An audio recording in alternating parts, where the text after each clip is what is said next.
go into every game thinking that they should dominate possession. They should dominate the ball. It should dominate the game. Even against Scotland, who aren't a very good team with the ball, it was still Scotland with a majority of the possession in the early parts of the first half. And what does that do? It releases Vinicius Jr. into space. And that is the #1 area in which he thrives. He thrives in counter-attacking situations. He thrives with space to run into, attacking a fullback one-on-one, and getting the better of them because there simply is no stopping him in open space in a one-on-one situation. So I think for Carlo, the #1 thing is to get him into the spaces that he thrives in the most, and no manager would know that better than Ancelotti, considering how well Vinny played for him at Real Madrid. And Ancelotti, all he did is, this is what he's done his whole career. He makes sure you're solid defensively, he makes sure you're organized, and he gives freedom in the final third. It reminds me of Real Madrid in a lot of ways, where they're made up of moments. They're made up of magical individual performances.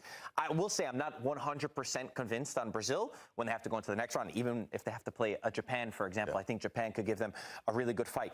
But this is exactly what we wanted to see from Brazil when you got Ancelotti. Tactically, this is the sort of shape, and you're getting the most out of your players. And he's even been so smart in how he's handled the locker room with Neymar and giving him minutes and making sure that everyone's involved. And Marco, you mentioned two players that have chips on their shoulders, Mbappe and Vinny Jr., obviously on the same team. But it's been really interesting to see those two players in their own teams occupying the space that they want to occupy without somebody kind of coming in. I would add Jude Bellingham into that conversation as well with 100%. England. He is thriving in the space in which he wants to play. It really goes to show sort of how flawed in some ways the game plan for Real Madrid is, that they all... Nutella.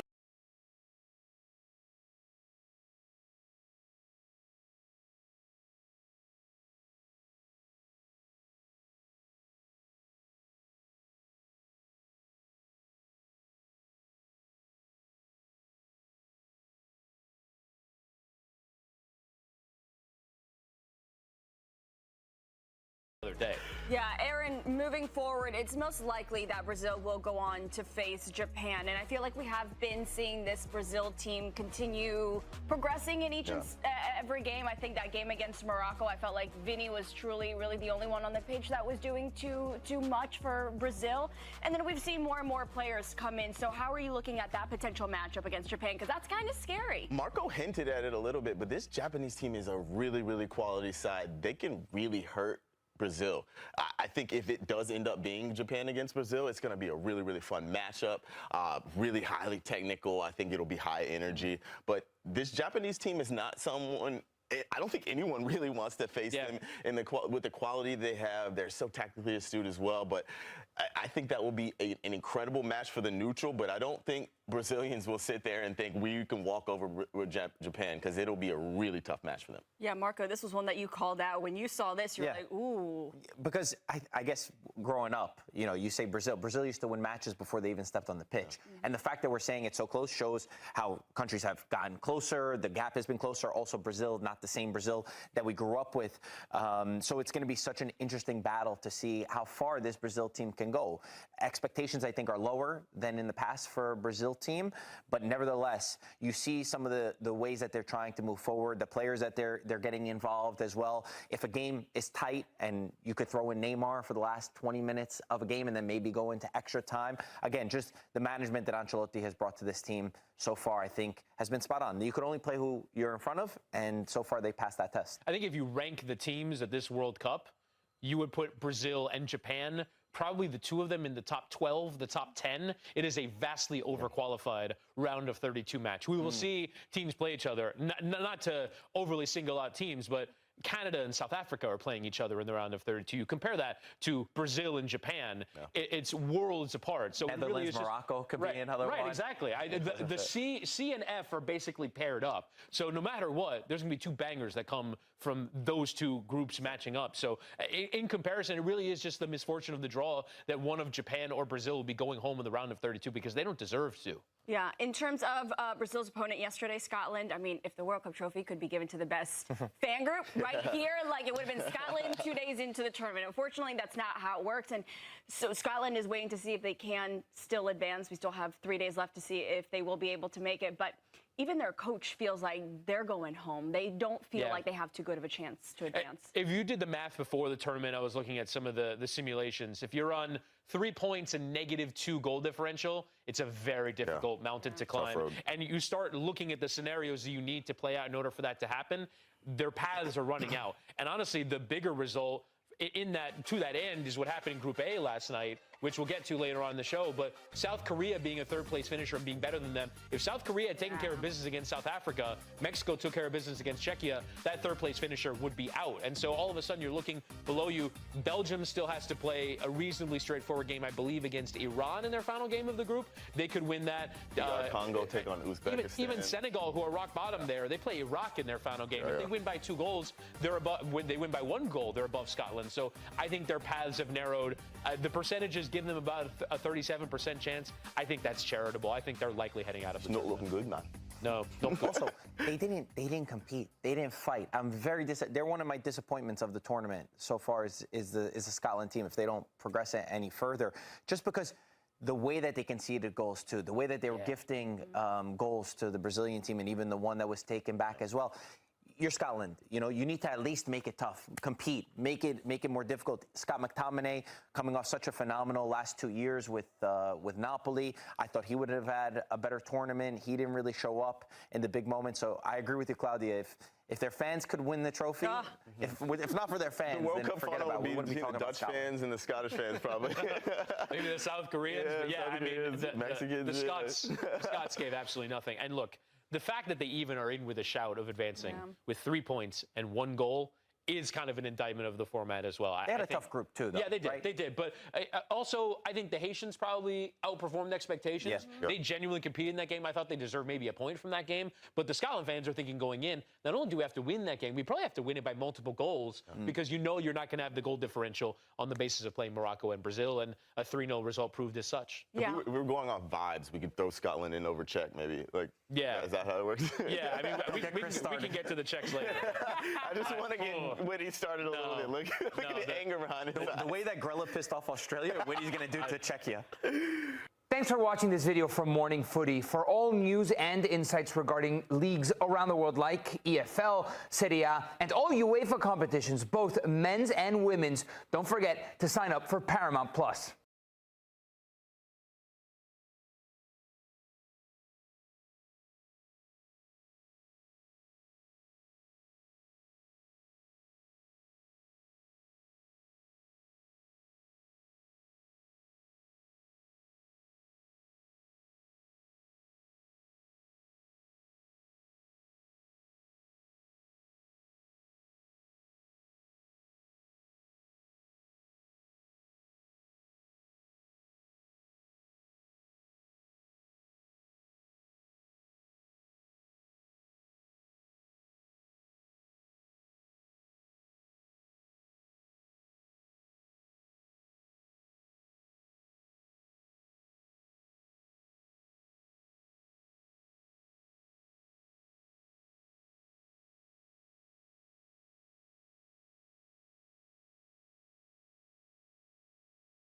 Is ready. We'll count down to kick off with the Dutch in orange and black from right to left in the first 45 minutes against Tunisia, all in white.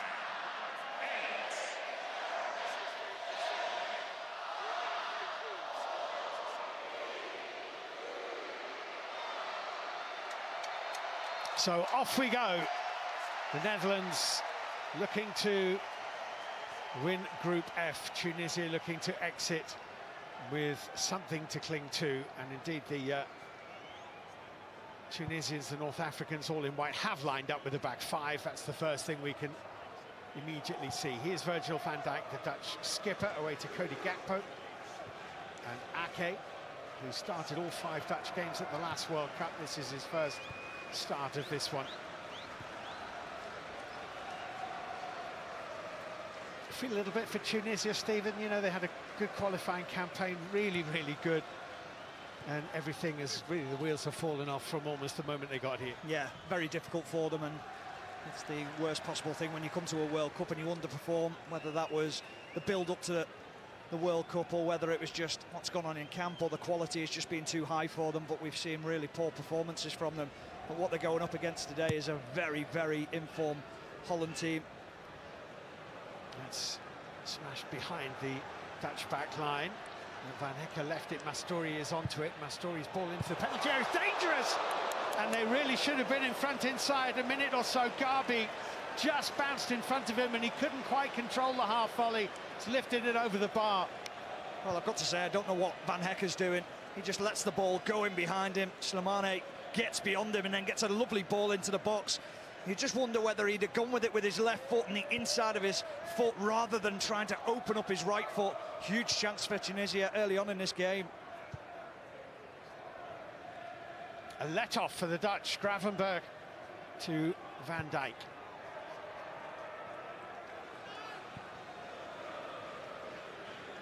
Cody Gakpo, who seems to be a tournament specialist for the Netherlands. His goal-scoring record in World Cups and European Championships, very impressive. 8 in 15 appearances in major tournaments. Frankie de Jong.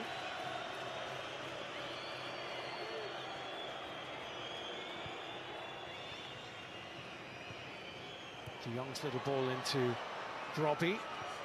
Laid off to Donyell Marlin. Dumfries said it's an own goal. It's lashed into his own net by Elias Skiri. And the Netherlands, having very nearly conceded in the second minute, have scored in the third minute. This is becoming a World Cup of own goals. That the 12th in this tournament, which matches the tally in 2018, which was the most in World Cup history. Oh, it's brilliant from Dumfries, a right back. It's such a difficult ball to deal with, and you can see here, Skiri, he lashes at the ball. It just needs more composure, but such is the pace on the ball. He knows he's got Robbie behind him, so he wants to deal with it quickly, but he just needs a simple side foot away. It's the worst possible start for Tunisia.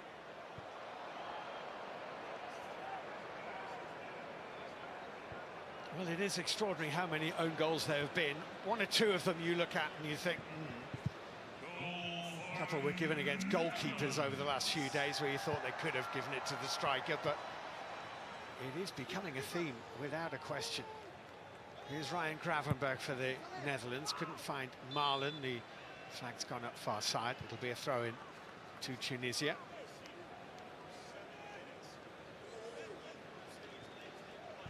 Hannibal.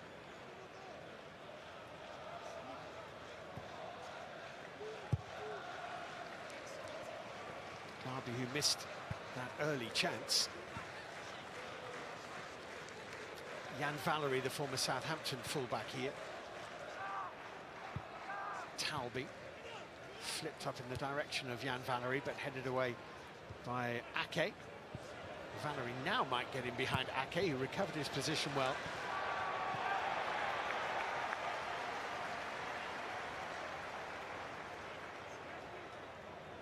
So many dangerous players, haven't they, Holland? When you look throughout their lineup of players that can beat people individually. They've got a decent back line, creativity and forces in midfield. There's a lovely blend of the setup of their team. Dumfries again. He's such a force down that right-hand side. Denzel Dumfries joining Real Madrid, of course, next season from Inter. It's interesting, when he picked the ball up, Robbie just made the run straight away. There was no sort of check. It was, I'm getting in behind because I know this is going to come in really early. Exactly what a striker wants. He wants that relationship with whoever's crossing the ball. Here's de Jong.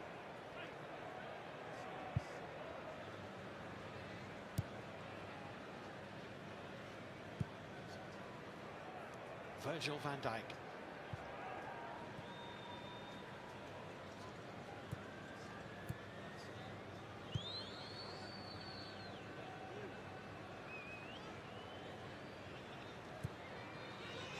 Van Hecker away to Daniel Marlin. Dumfries makes the run. That makes a bit of room for Daniel Marlin. Gravenberch tried to knock it back into his path. Marlin was knocked over. It's a free kick to the Dutch, 3-4 strides outside the penalty area. Yeah, really good decision. Spotted the body check. As Daniel Marlin came inside, you can see it there, very clear from Khedira. Lovely little touch inside from Gravenberch into the path of Daniel Marlin. But again, the interplay, quick 1-2s, very difficult to live with. Khedira, Rani Khedira there, is the younger brother of Sami Khedira, great German midfielder. So free kick. Reinders on it. Van Dijk creeping around the back. His head has gone back across goal and it's 2-0. Brian Brobby lashes the Dutch into a 2-goal lead and we haven't played 7 minutes yet.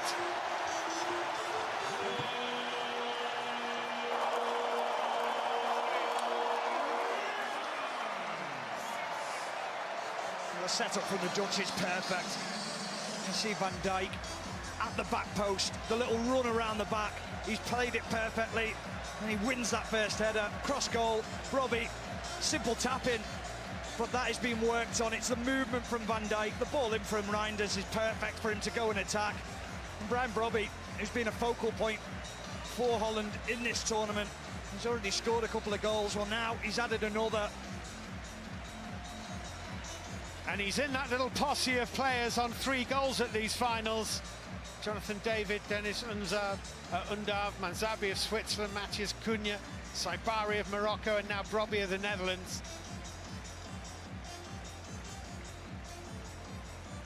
There is a check on the goal for a possible foul. No, goal stands. You fear for Tunisia here. Oh, you certainly do, and this is what Holland wanted. They wanted to start the game well. We talked about the lineup and what it meant to finish top of the group. It's a decent little turn by Anis Slimane, and Virgil van Dijk comes across. It'll be a throw into Tunisia. Anis Slimane once again getting away from Tijani Reinders. It's a bouncing shot well wide of the upright from Ali Abdi. Oh, what does he make of it? Hervé Renard came in after the 5-1 defeat to Sweden, oversaw a 4-0 defeat to Japan. His contract is for this tournament only, and in the build-up to this game, he's been saying there have been no discussions about carrying on beyond the 2 matches he was brought in for. And you feel like the Dutch could fill their boots here. Ryan Gravenberch forward. Brobby with the layoff, nearly found Daniel Marlin, just about scrapped away. Yeah, well, that's the beauty of having Brian Brobby as the centre forward. You know you can ping it into him, he'll pin a defender, and then Marlin coming in off the line, knowing that that is a possibility. He's such a good player, Brobby, in terms of his physical attributes and the way he pins defenders. He was not selected for a single Dutch squad throughout the qualifying campaign. But he has changed Ronald Koeman's mind about him for sure. That's the form in the Premier League. You think about the form against the top teams. He's Gakpo. It's no danger. It's a part of his game that he needs to improve on. At times he's quite predictable. Cody Gakpo likes to come inside on that right foot and get shots away. As a winger playing against a fullback, you've got to be able to go inside and outside and vary your game. Story trying to run in behind Dumfries. The ball beat the pair of them to the touchline. Actually had to shrug off a little bit of a hamstring issue to start this game. His brother Derek Lucasen is part of the Ghanaian squad at these World Cup finals. One thing they won't do, Steve, is they won't take a chance on him. Don't be surprised if they go in with a healthy lead at half-time, he'll be off. Yeah, because he's vitally important to the way that they play. Somerville will be chomping at the bit to get on. He could come on, Marlin go middle. We'll see. Anyway, here's Gravenberch for Dumfries. Van Hekke. Van Dijk.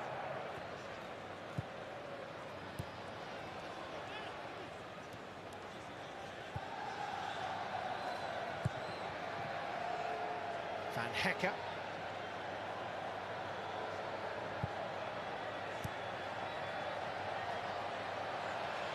Marlon to the byline, whipped in, poked away, De Jong. Didn't quite fall for Cody Gakpo. And there just might be a Tunisian break on here. Slimana has the ball, finds Jan Valery. Mastori is inside the area, and Van Hecker had to slide to make sure it didn't reach him.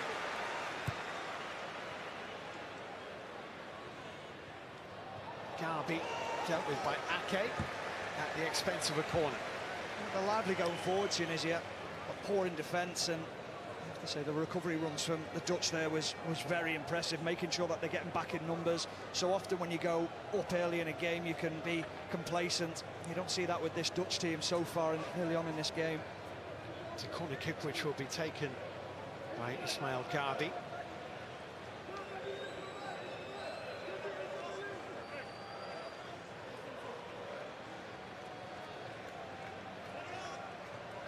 Touch to Hannibal. In by Jan Valery, not a bad ball. Ooh. Straight at Verbruggen off the head of Anis Slimana. Should score. Simple as that. The ball in's delightful. Gets in between the two centre-halves and a good header. All he has to do is direct to either side. There's a big opportunity, and they've had two big opportunities in this game, Tunisia.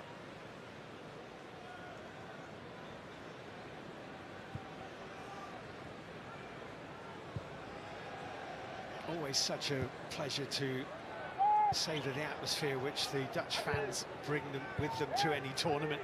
We were surrounded by them last night. The big orange double-decker bus, which has been bussed in all the way from the Netherlands, or shipped in.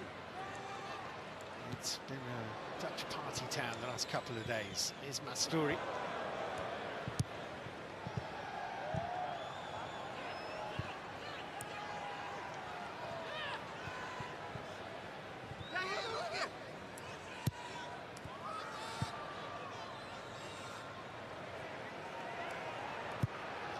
Away toward Valery.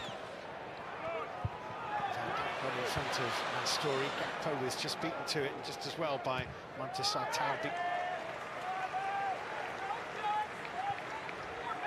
He'll be delighted, absolutely delighted with the start. He won't be happy with the couple of lapses of concentration where Tunisia perhaps should have scored a couple of goals, but on a whole, the way that they're closing down, the speed in which they're moving the ball, they're a constant threat when they come forward, Holland. Ben Hamida on the ball. Abdi.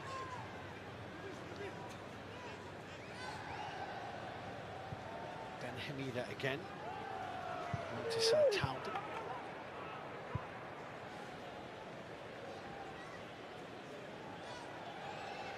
Goalkeeper Ayman Daman played the Japan game where they conceded 4. It was Muhib Shamak in goal for the Sweden game when they let in 5.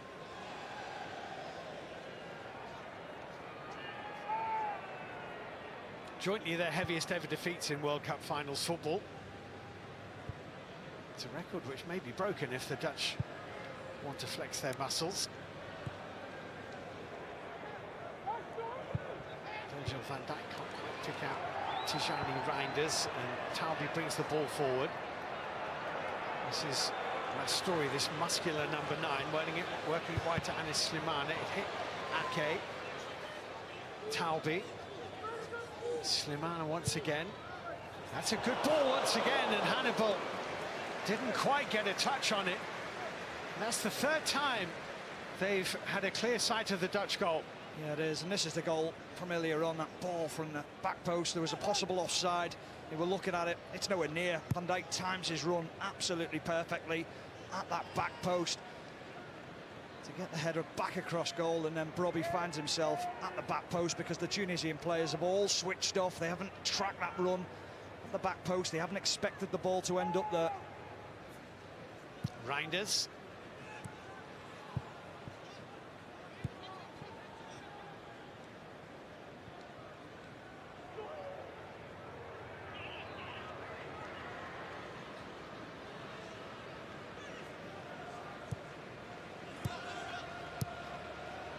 Tijani Reinders again. Flag has gone up on the far side. It's a foul. Ben Hamida on the Manchester City man. He's got nowhere as well. It's such a difficult ball to receive from Reinders.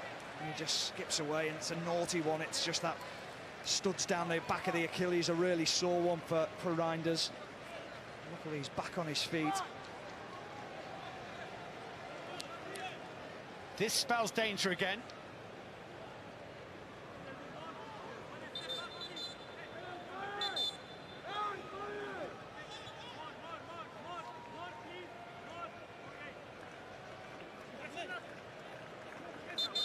Oh, look at that. Ring of roses just on the edge of the penalty area. Going to drop the ball right into that, and they'll all scatter, I imagine, as soon as it's delivered. Here they go.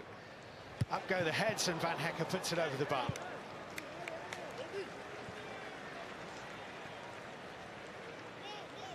It's good quality into the box, though, isn't it? That delivery has to be right, and when you've got the players like Van Hecke, Van Dijk, Brobbey, real powerful headers of the ball, and you can throw Cody Gakpo into that equation as well. And they are certainly a threat from set pieces.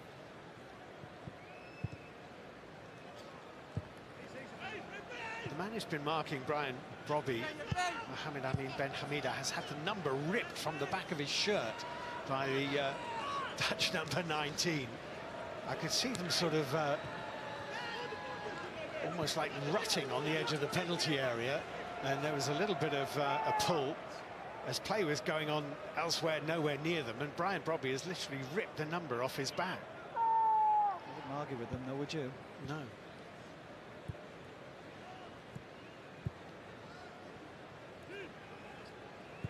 Van Hecke for Van Dijk.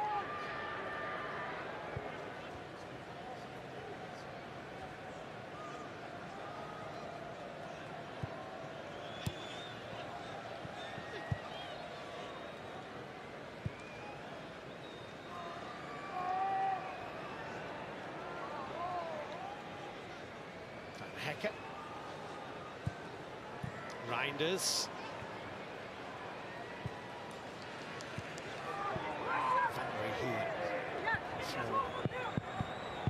Tunisia had a lot to do with it.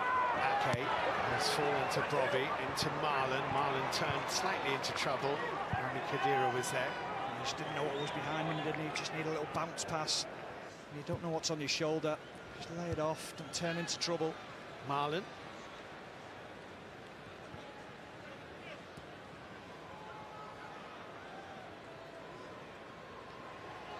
Gravenberch edging forward here, and the pass into Dumfries, not really dealt with. And Marlon on the turn, couldn't get there. Reinders was very swift to see the possibility, and then Darman just got there, just. Yeah, only just as well. And you've got Dumfries on that right-hand side. He's almost like Hakimi, plays for Paris Saint-Germain and Morocco. He's such a marauding fullback. Daniel Marlon can play through the middle and effectively become a second striker, and it causes so many problems to opposition defences. Dumfries' first thought is always, can I get forward? Netherlands with the corner kick.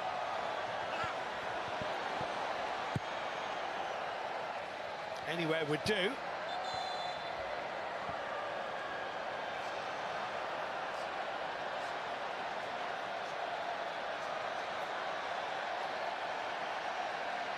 It's a Mexican wave going around the stadium at the moment. Well, we spoke about it before, Steve. Oh, sorry, it's Skiri. Yeah, it's he not. needed a shirt change. It's not Ben Hamida. Yeah, it's Skiri who had his number ripped off his shirt.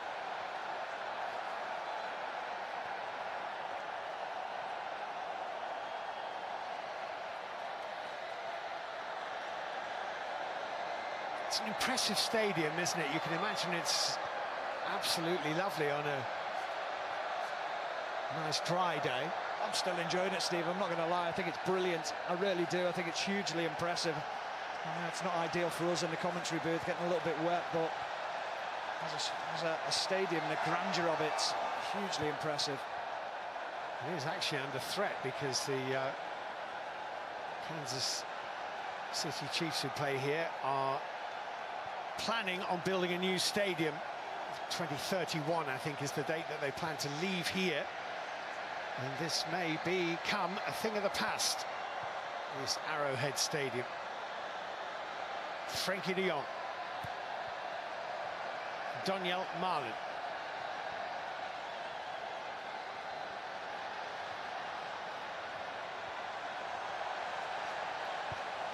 Ake. Van Dijk.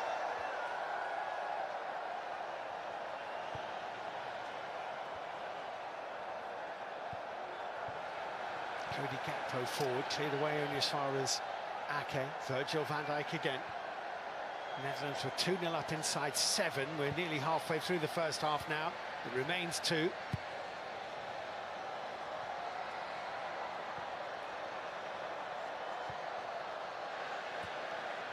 They'll work it left, they'll work it right and wait their moment. Reinders. Van Hekke.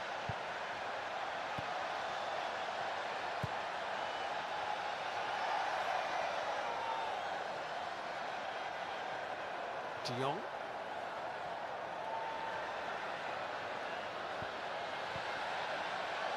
Marlin.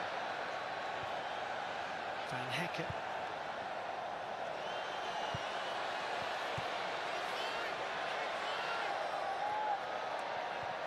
Gakpo rather telegraphed that pass, and it was well read. Valery can't get out of trouble. Ake's won the ball, but the referee says it will be a free kick to Tunisia. It's just a game of patience for the Dutch, making sure that they're waiting for a player to switch off or get one in a 1v1 situation in wide areas, and it's a little bit of a poor decision from Cody Gakpo there. I just feel like the right back position of Dumfries, if they can get that ball out to him and get him in 1v1 situations, that's what they'll get the joy from. Well, Hervé Renard has some talking to do here to try and lift his side in the hydration break. Slightly ironic for a game which we thought might actually be flooded off. If you want to get involved, scan the QR code on screen and head to the live page in the BBC Sport app for polls and updates and reaction throughout the game. Terrific place to be. And of course, we have plenty more World Cup football for you coming over the next few weeks. What we have coming up in the next few days is Egypt against Iran, Saturday, 3:50 a.m. BBC 2. New Zealand take on Belgium. That one 3:50 a.m. on BBC 1 as their group comes to an end. And tomorrow, Saturday morning at 1 a.m. BBC Sounds, Cape Verde against Saudi Arabia. Saturday, 10 p.m. BBC Sounds. Of course, England looking to finish in style in the group and win it, take on Panama. What are your thoughts, Stephen Warnock, about the first 24 minutes, 23 minutes? Well, it was a lightning start from the Dutch, wasn't it? And they got exactly what they wanted early on in this game by fielding such a strong lineup. There has, however, been a couple of warning times for them. A little bit of complacency, and they could have found themselves easily at 2 apiece in this game. But when they attack, you just feel that a little bit more patience, a little bit more belief in wide areas. They'll certainly score more goals.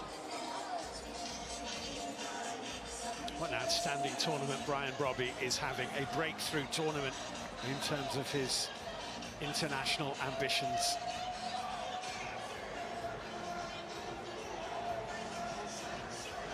They have, the Netherlands, so often been the sort of bridesmaids of world football, once European champions, of course. But they've never quite taken that final step, despite having some memorably good sides. When you think of sort of great sides on the world stage, like the Spanish side that mopped up all the world and European honours in the 2000s, go back to the great Brazilian sides, the French side of the late 90s. The Dutch sides, they've had teams that deserve to be mentioned alongside them. What they haven't had is the same honours. No, they haven't. They're the almosts, aren't they? The nearly team. But this I think a lot of people are looking at this Dutch team and thinking they're the dark horses of the competition. Spoke about it before, that blend that they've got right across the pitch and in depth in the squad. It would be very difficult to stop them. I don't think many teams will want to go up against them, that's for sure.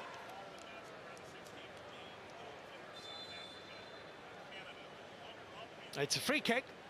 Ayman Darman will take it. He was the man in goal for Tunisia at that famous victory over France in the last World Cup finals, given away by Brian Brobby. Well done. Lost it, won it. But his teammate attack. Reinders almost got Marlin in. It was well covered, actually, by Ben Hamida.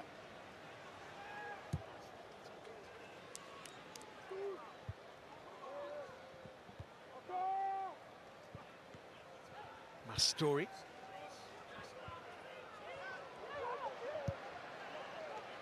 Brobby. The free kick's given against Brian Brobby. Now that's poor. That is just strength from Brobby. That's using your body, it's using your arm to hold off the defender. That's a poor decision. Jan Valery. Talby. Skiri. Well, vastly superior possession statistics for the Netherlands. Darman's forward ball. Virgil van Dijk getting in front of his man. His header finds Gakpo. Look at how much room there is here for Ryan Gravenberch. Gravenberch advances, it's deflected, it's a corner kick.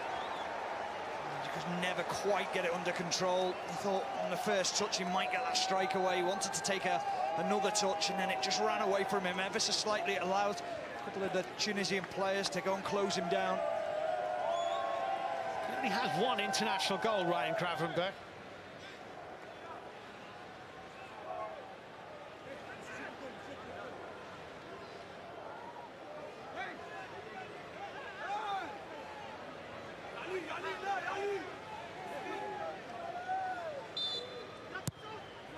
Reinders, a lot of space for Daniel Marlin, who didn't find the direction or the dip or the curl, really.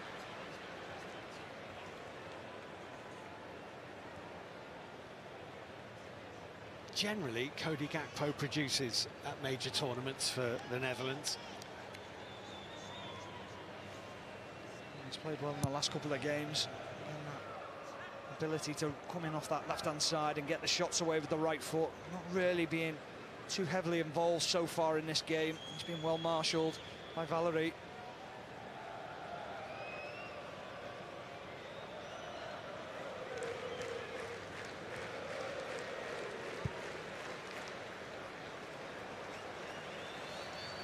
Van Hecker.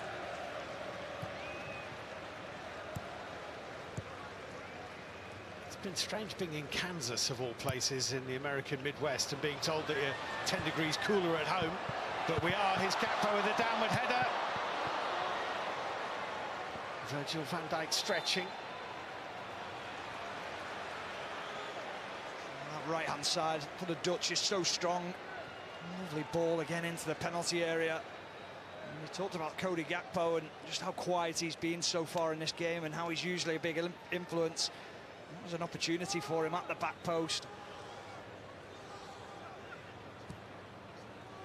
Here's De Jong, the sort of metronome of the Dutch midfield, just keeps them ticking over, keeps them moving. Gravenberch to Brobby, and it did take a deflection as Denzel Dumfries hit it. It's another Dutch corner, and you just feel that they've just upped the pace again a little bit in the last 3 or 4. Yeah, but if you want to see the template of how the Dutch play and how they bounce it off Brobby, that was it in a nutshell right there. That ball into him, pinning the defender, then just picking out who he wanted, what was the best run.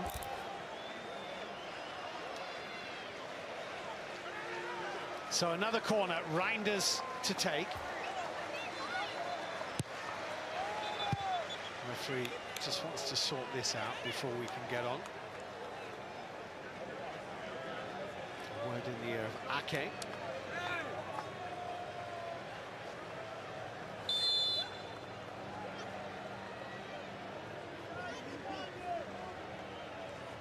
Reinders to try and put this right on the button. In it goes. Keeper Kane Darman, good contact on it. Daniel Marlin, not quite as good a contact as he wanted. Talby's error, Reinders, and into the gloves of the goalkeeper Darman.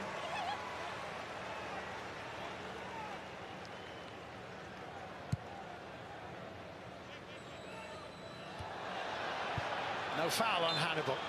I guess there is slightly delayed decision, but it's given. It was a bit reactional to the crowd, wasn't it? My first initial thoughts were it was a foul. There was a couple of hands in the back of Hannibal. Well known to us, of course, Hannibal, for his time at Manchester United, now Burnley. French-born and was a French international at various youth levels before switching his allegiance to Tunisia in time for the last World Cup. That's driven from distance and driven well wide by Ismail Gabi, I beg his pardon.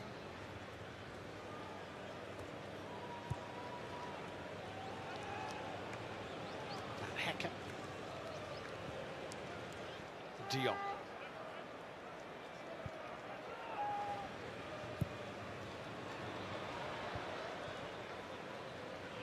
Derby for Hannibal.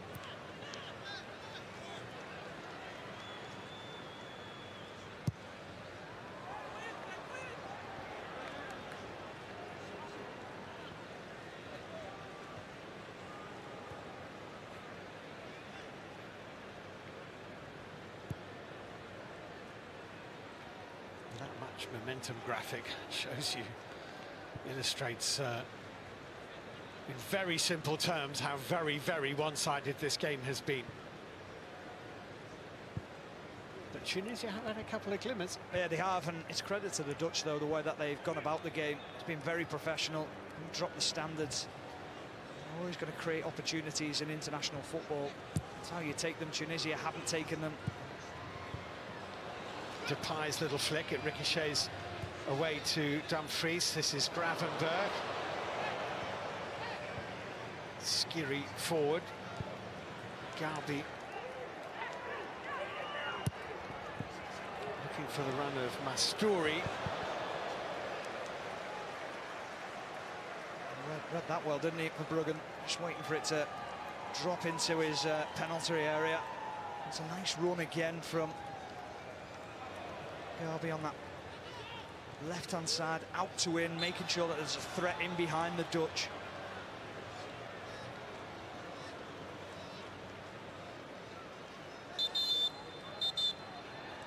That's a nice little pirouette from Gravenberg. Quite work out for him. Well defended actually by Talby. Here's Gabi advancing. Van Hecker might have got a touch on it. Reinders did really well.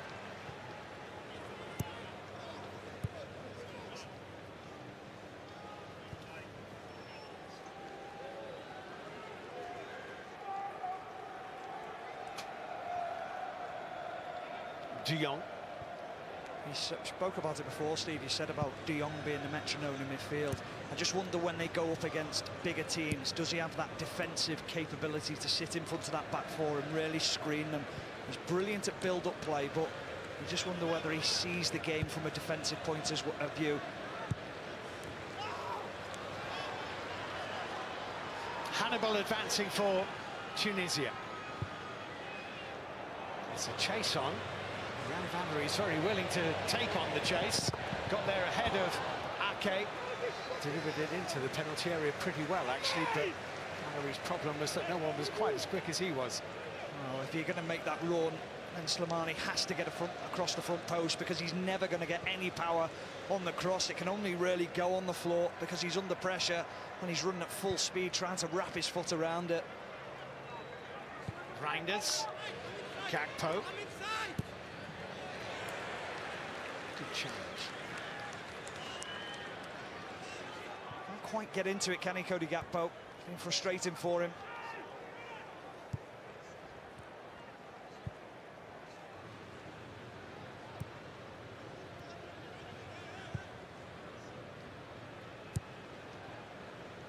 Virgil van Dijk. It's a bit short for Cody Gakpo.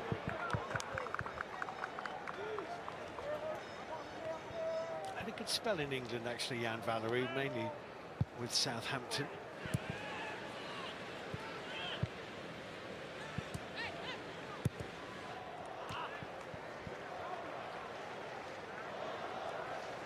A really strong period when he first broke into the team, didn't he? And I think his attributes were mostly going forward as an attack-minded fullback. He was loaned out from Sheffield Wednesday to Swiss football with young boys last season. Not sure where his future's going to lie.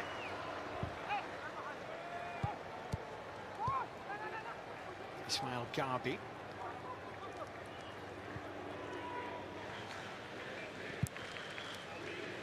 Skiri at the back.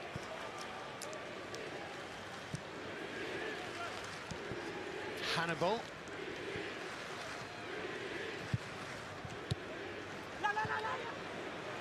Mastorius on the move. The pass only finds Ake, however, who's given it away to Hannibal.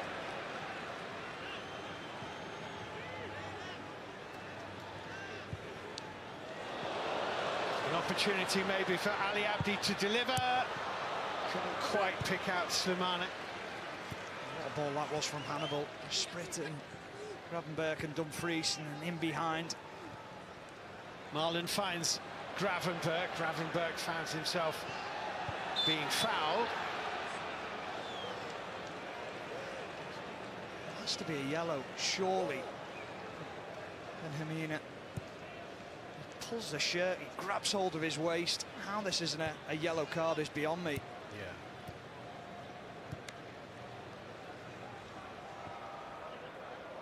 Ake.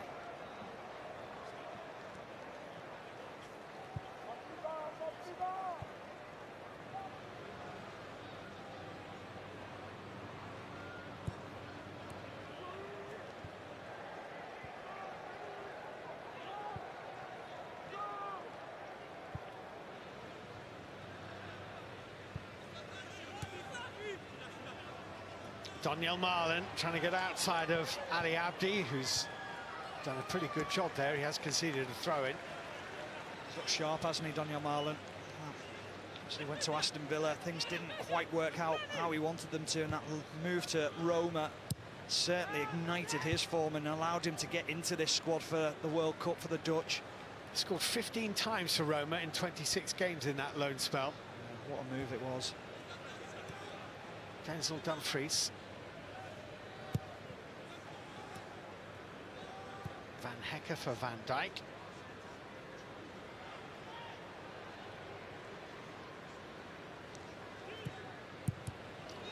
Little double ricochet took it to Marlon when it actually wasn't going to. Hannibal with the challenge, which is deemed to be fair.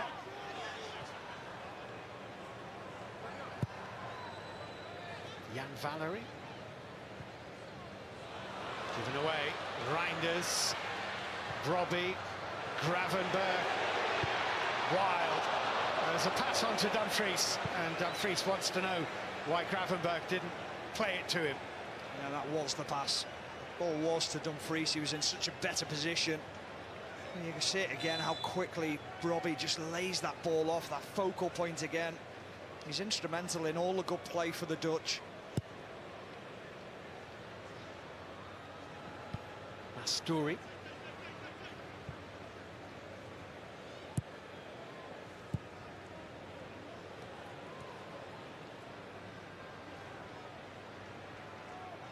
It's only 6-7 months ago, you know, that this Tunisian side drew with Brazil in a friendly in Lille. At that point, they would have been thinking that they were well placed to have a decent World Cup, maybe even get out of a group stage for the first time in their history. It's tempting, but not quite reachable for Tijani Reinders. Makes some great runs off the ball, though, Reinders. Such an intelligent footballer. He knows that he has to get alongside Brobby. Try and free up some space for the two wingers. That was straight to Ake's head. Reinders glides past one, finds Cody Gakpo. Daman came out and timed it well. Oh, the way to pass was just ever so slightly wrong from Reinders, and it looked like the easiest part of the move. Jan Valery's forward ball. And Slimani. Didn't quite have the pace to get there. Virgil van Dijk beat him to it.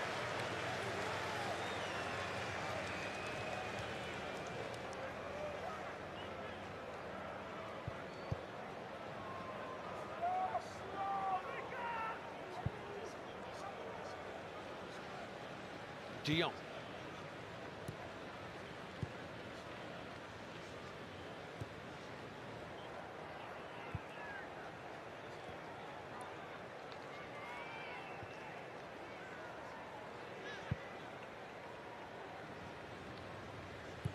Clipped forward by Frankie de Jong, cut out by Montessar Talbi. Gravenberg's touch. Brian Brobby, great strength. Matched pretty well, actually. He does well there, Skiri, again, making sure he's close to Brian Brobby. His numbers come off again. Yeah. They're all over each other, and Brobby's got a handful of his shirt constantly, just trying to pin him, making sure that he can feel where he is. Ben Hamida's forward ball. Van Hecke.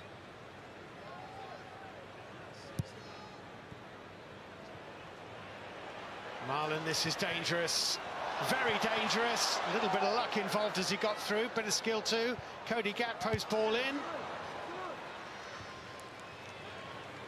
Derby's headers come to Ake.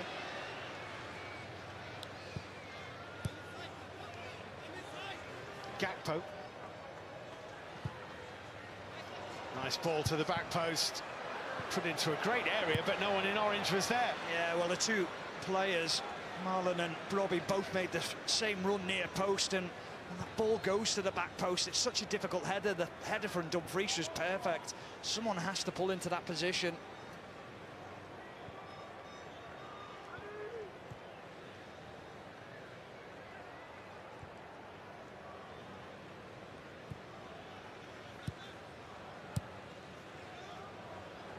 Dumfries.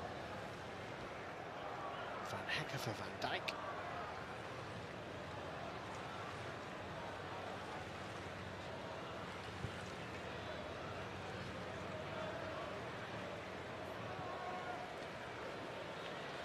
Gravenberg couldn't hold it up. And Slimala goes to ground. Referee shakes ahead. Here's Van Dijk. Van Hecke, Van Dijk. Another assist for Virgil van Dijk today. De Jong. Lovely clip ball. Dumfries steps inside, hits it into. And then Darmany makes a comfortable save. Such an asset, isn't he, Dumfries, down that right-hand side. He becomes another winger, another attack-minded player.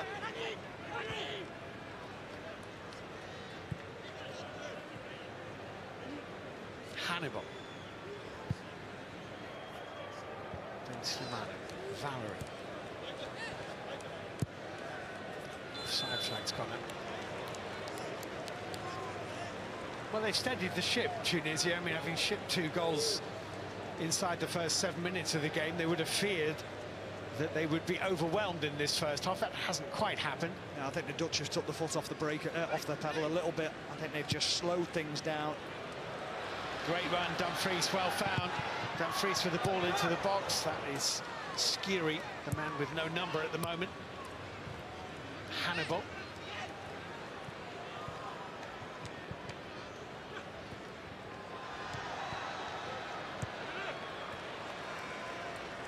I think if they really wanted to put the foot down and take this game to Tunisia, they would. I think just that 2-goal cushion is enough for them just to make this a training exercise, make it comfortable for themselves, just passing it side to side. If something opens up, then they'll take that opportunity, but they're not really going to force things.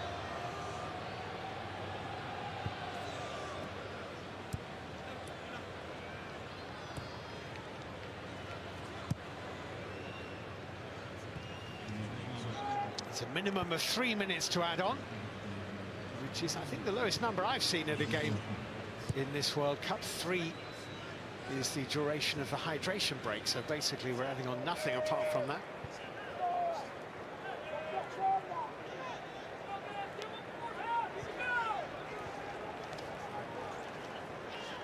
Here's De Jong.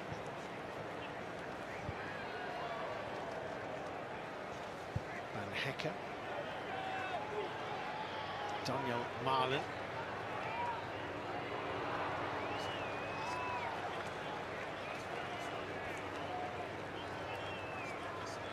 This is a good bit of goalkeeping by Ayman Darman to get there just ahead of Cody Gakpo. Yeah, he had to get there, and then this is the challenge from Skiri, getting close to Brobby. It looked like Brobby was going to get that shot away. And Dumfries with a lovely touch inside, tries to get that shot with his left foot, bending it round the far post and hoping it would come back in. Didn't quite have enough on it.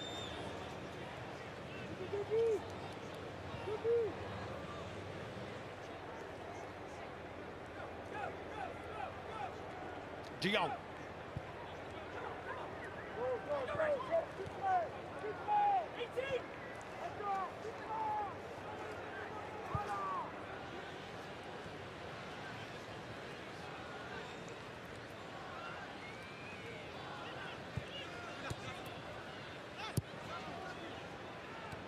Van Hecker.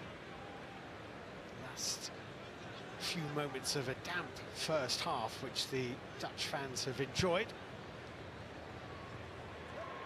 Almost total dominance as Ake finds Van Dijk. Hecker. In toward Brobby, headed away by Skiri. Hannibal. And Slimani here with Valery outside him.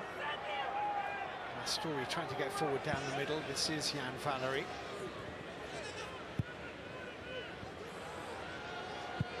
Hannibal, nicely curled, just a little bit too high for Ali Abdi to take it first time, but he's controlled the second ball.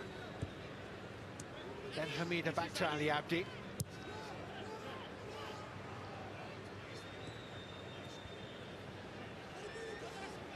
Garbi.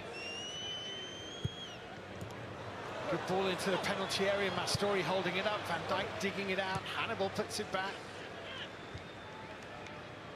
Strong end to the half from Tunisia. Their best spell of the game. And then Hannibal expecting Jan Valery to make a run. And he didn't. And the referee blows the whistle for half-time, with the Dutch leading by 2-0.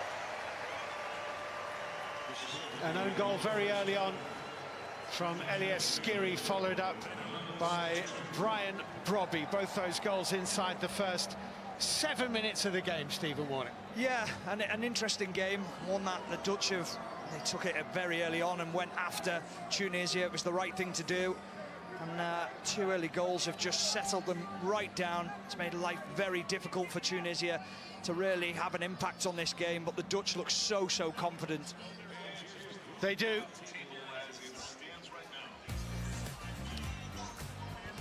So, an overwhelming advantage for the Netherlands in terms of possession, very nearly 2/3 of the ball against their Tunisian opponents. That's what they specialise in. Ronald Koeman's side.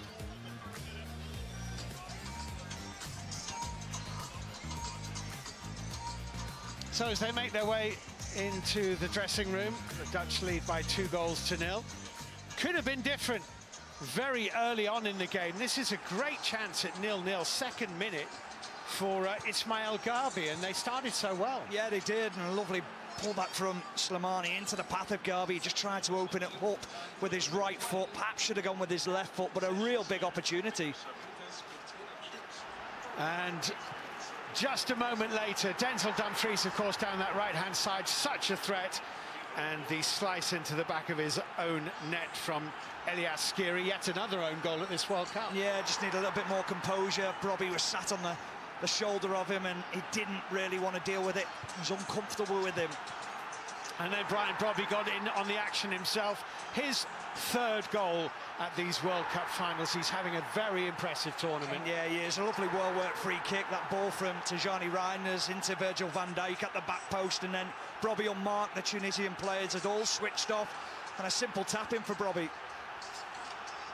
And then, again, another chance. This was, again, quite early on in the game. This was Anis Slimani, just indicative of Tunisia probably being a little bit better going forward than they are at the back. Yeah, big opportunity, just ghosted in between the two centre-halves. A good header, just headed it straight up for Bruggen, but that was a big opportunity. So 2-0 it is to the Dutch. The concluding games in Group E were played earlier today with four-time World Cup winners Germany meeting Ecuador at the MetLife in New Jersey. A draw would be good enough for Germany to be sure of winning the group. Ecuador really needed to win. And this one was watched by Guy Mowbray and Alan Shearer. Rudiger, his first start of this tournament. Former Chelsea man. He's been 4 years in Madrid now. Battle goes on here, and Weert's got the better of it. Couldn't bring Havertz in, though. Germany will have a throw-in. Weert's used his body so well there, very clever. Just gave the defender a little nudge, which then gave him that amount of space to run in behind. Good bit of work by Pavlovic. Weert's tees up the shot, and the opening goal! Leroy Sané has scored for Germany inside 2 minutes. Ecuador players are surrounding the referee. She may have a decision to make here because they want a free kick for that. His foot is high, and it does scratch his head. She's given the goal. I mentioned the great work from Weert's in getting the throw in, but it was also great work in putting that pass into Sané for him just to go onto it and finish it off.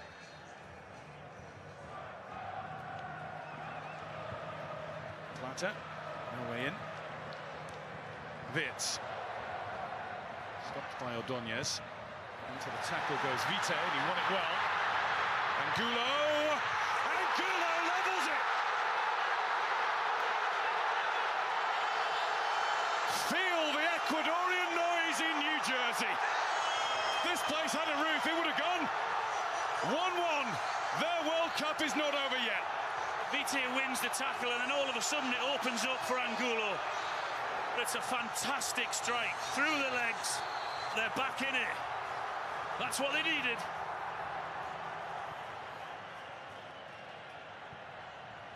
Weert's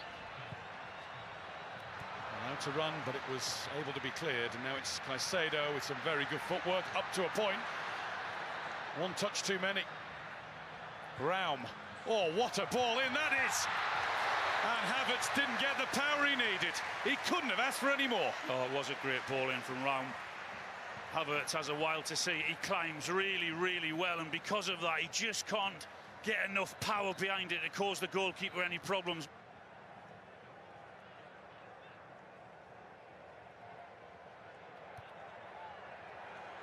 On the right wing, it's Leroy Sané.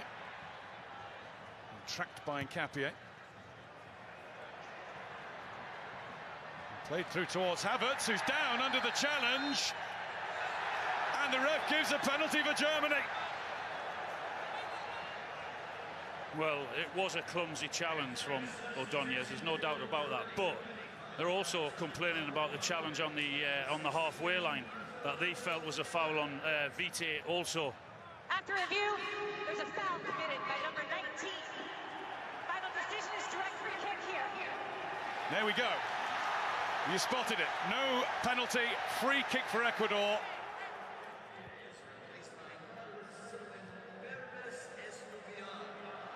Touched on for Rodriguez to be interested in, and a mix-up between Tar and Neuer.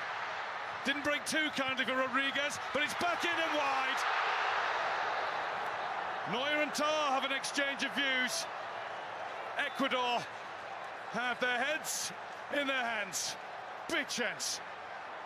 Plata just throws himself at it in desperation, but defender and goalkeeper get in a complete mess. Neither takes charge. The ball was served to him. Stop it on a Plata.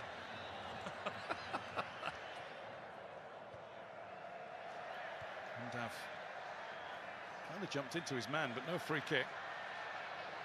Played out by Gross, played in by Raum, and unable to be finished by Bayer.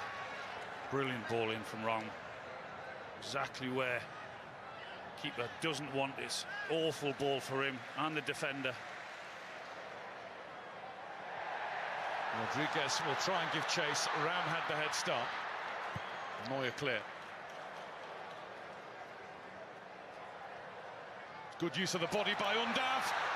Zane runs through and pops it straight into the grasp of Galindez. He scuffs it, he hits it into the ground, straight into the goalkeeper.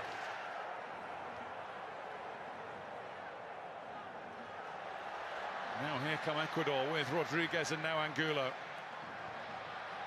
It's going to be like this through to the finish. Estupiñán.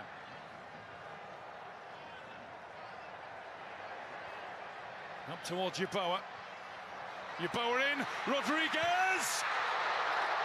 Blocked by Stiller, and it goes behind for an Ecuador corner.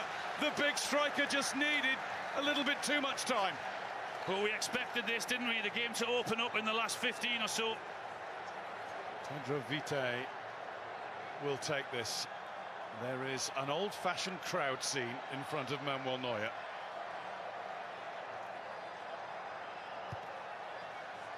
Rodriguez helps it across, and it's in! Plata got the final touch! It is a touch of Ecuador gold! Oh, we have some scenes in New Jersey! Isn't it just? And that is a really, really good ball in the flick. And he's been a brilliant goalkeeper over the years. And I feel harsh criticising him, but keeper has a nightmare. A look of anguish on the face of Manuel Neuer. Only looks of joy across the faces of all Ecuadorian supporters, and plenty of neutrals in here too.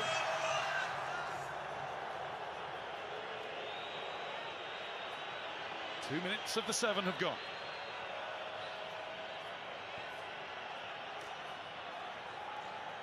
Raum in. Gross with the layoff. Undav. Undav holds off the challenge and hits the side netting. He tries to do him at the near post. Just too tight of an angle. For the coach, it might well be a little bit of redemption. He was all set to pack his bags if they didn't get through after this game. Took plenty of stick. Arguments between members of his family and Ecuador fans after the last game. There'll only be hugs after this one unless Germany score, and their chances of doing so are diminishing by the second and by every award that goes Ecuador's way. Oh, Ecuador been absolutely outstanding. 40 seconds, 30 seconds now of the 7 that were added on. Make that 20. Estupiñán. Plata wins another throw-in. Will there be time for it? That will do it! The New Jersey night belongs to Sebastian Becasese and Ecuador. That is some way to go through against all odds. And it will see them through to the knockout stages of the World Cup. So, just to confirm, Ecuador 2, Germany 1. The final score from the MetLife Stadium in Group E. In the other game, it finished Curaçao 0, Ivory Coast 2. And that means that Group E finished like this. Despite their defeat, Germany topping the group on goal difference, and they will head to Boston in the round of 32. Ivory Coast, the runners-up, they will play in Dallas. Third place in Group E goes to Ecuador, who will be one of the 8 third-place sides to progress, and fourth and home, Curaçao. It's half-time in the other game in Group F. Let's see how that's going in the match between Japan and Sweden, being played in Dallas with Ali Bruce Ball and Chris Sutton.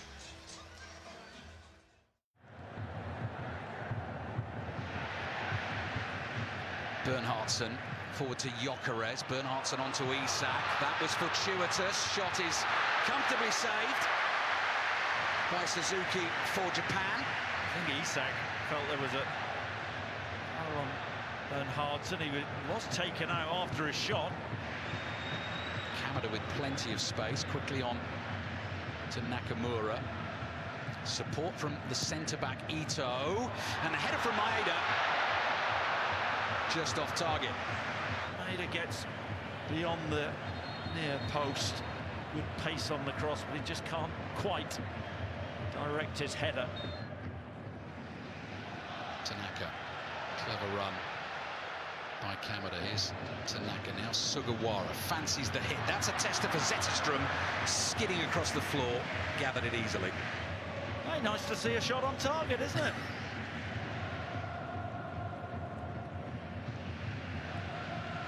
Ito, Nakamura allowed to turn. Doan suddenly pops up on the left. Here's Kamada. Clever ball. Maeda. And Zetterstrom makes the first proper save of the game. Full stretch to tip it behind for a corner. Nakamura nearly caught him out. Nakamura on that right foot. You can see the idea is using Lindelof as a bit of a shield there.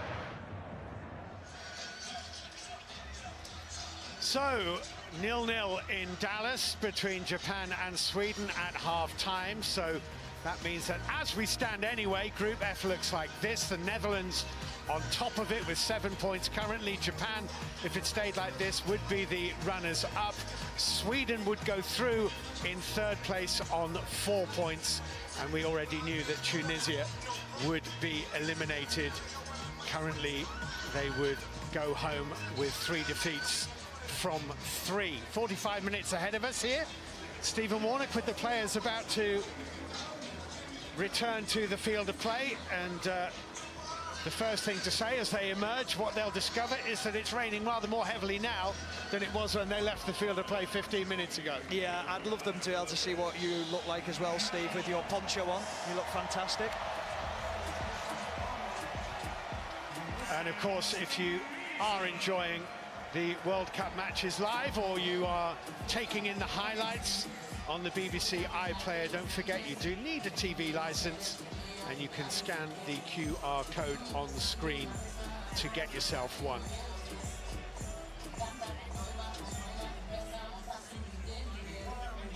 So 2-0 to the Dutch. Tunisia a little slower out of their dressing room. Hervé Renard trying to lift them. That will not be easy. Not a squad of players, of course, that he knows well, having taken over after the first game and their defeat against Sweden in Monterrey.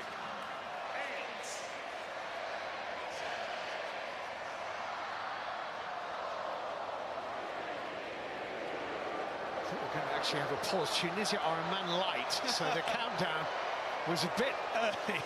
And Elias Skiri at the back was desperately trying to draw the referee's attention to the fact that they only had 10 players out there. In fact, they still only have 10 players out there. They are one short here. How? I don't know. It's incredible. You know that the clock's going down, that you've got to be out quicker. I mean, Ronald Koeman's furious, and rightly so. He's saying, how's this happening? It's unacceptable. They only have 10 players out there. Here he is, Skiri. Better late than never. Darman with the... Anyway, we are underway for the second half. And Ayman Darman with the ball away downfield here for Tunisia. It's going to go all the way through to Dutch goalkeeper Bart Verbruggen. Surprised to see Brobbey out there, Steve. I really am. I thought they'd have taken him off. I thought that with the potential of tight hamstring leading into this game, why would you take that chance on continuing to play him for the second half?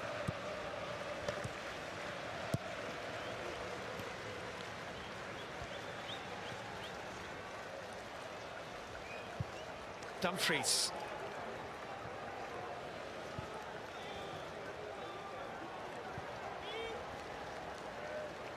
Van Hecker, Van Dijk.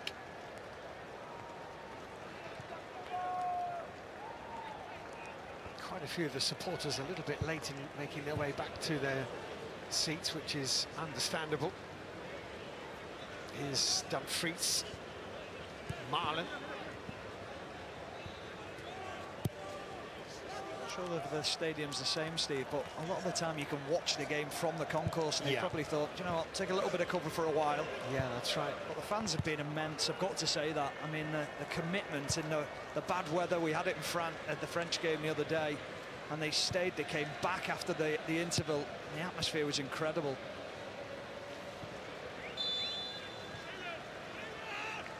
Whistle has gone. Offside and a free kick to Tunisia.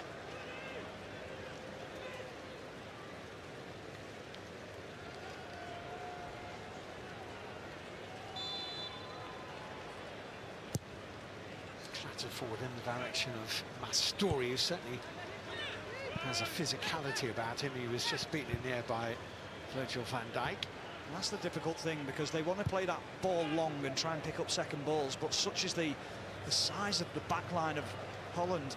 Who'd you play to? You hit Dumfries, he's big. You hit Van Dijk, he's huge. Van Hecke's a great stature. Ake's almost a centre-back playing as a left-back as well, so very difficult to hit those forward areas. Ake.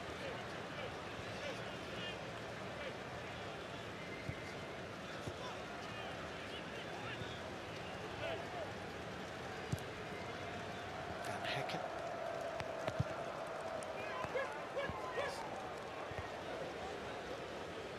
Daniel Marlin here for the Netherlands to De Jong.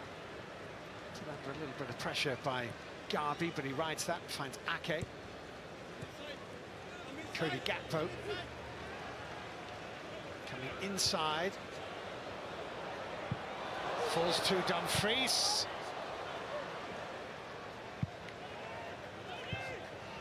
It's the first time we've really seen Cody Gakpo get any space, and it was the underlapping run from Nathan Ake that just freed that space up for him. Trying to hit that back post area. Twice a winner as a coach of the African Nations Cup, Hervé Renard. That was with Zambia in 2012, and again with Ivory Coast 3 years later. Actually reached the quarterfinals of the Women's World Cup with France in the 2023 edition in New Zealand and Australia.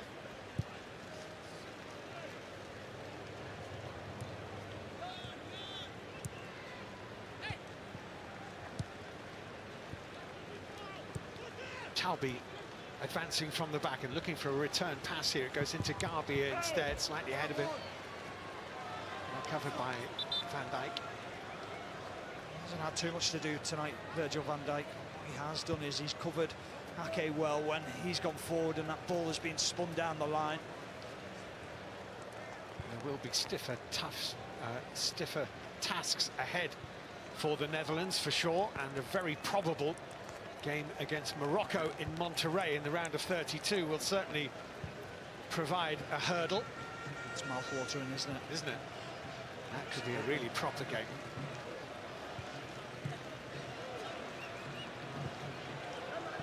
It's overhit.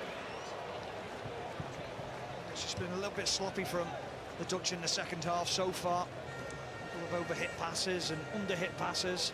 We talk about complacency being the biggest obstacle in this game for them. Darman with the clearance away for Tunisia. Van Dijk's little cushioned header. Ake can't quite get onto it. Here's Reinders. Gakpo.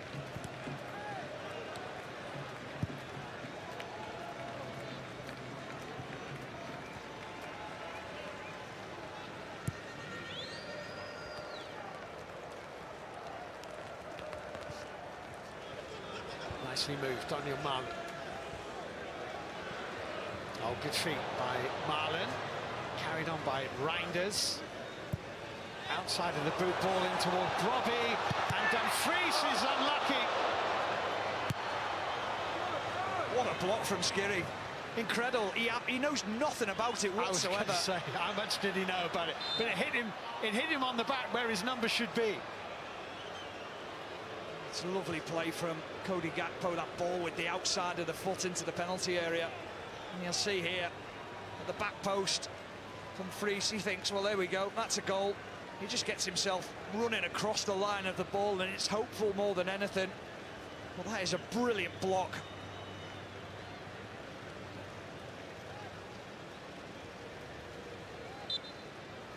Looks like it's going to end up in the top corner, and he just arrives from nowhere, Skirry, turns his back on it, and you say to all good defenders, look at the ball. If it hits you in the chest, that's a great block. You knew nothing about it. Here's Ake.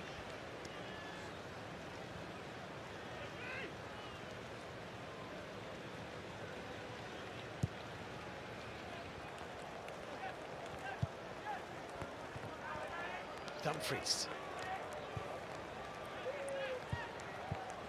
Oh, what a take. Nicely worked. A strong challenge too. Just that ball from Van Hecker, though, fizzed into that middle area. Quickness, sleight of feet to shift it on. Virgil van Dijk.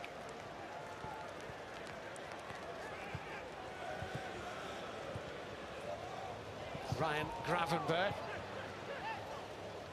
Hannibal is going to try and run this away. Found Garby, return to Hannibal, that's nicely done. Hannibal now, Mastori right ahead of him. This is Slimana, Jan Valery on the overlapping run. And this Slimana into Jan Valery, what a lovely move, and put behind for a corner kick by Van Hecker. It's a smashing move. Brilliant from Hannibal. On the edge of his own box, carries it into the opposition's half, and then he's driving at the back line. And one thing I'd say about this is he has to play that cross quicker, Valery. He's too busy picking his head up, trying to find someone, just put it into an area. If you look at Dumfries when he goes forward, he doesn't pick his head up, he just knows if I put it in an area, a dangerous area, the striker should be arriving. So corner kick to the North Africans.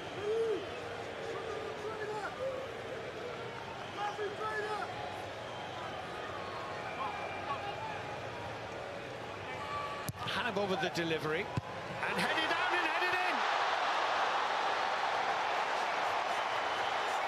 Hazem Mastori with Tunisia's goal.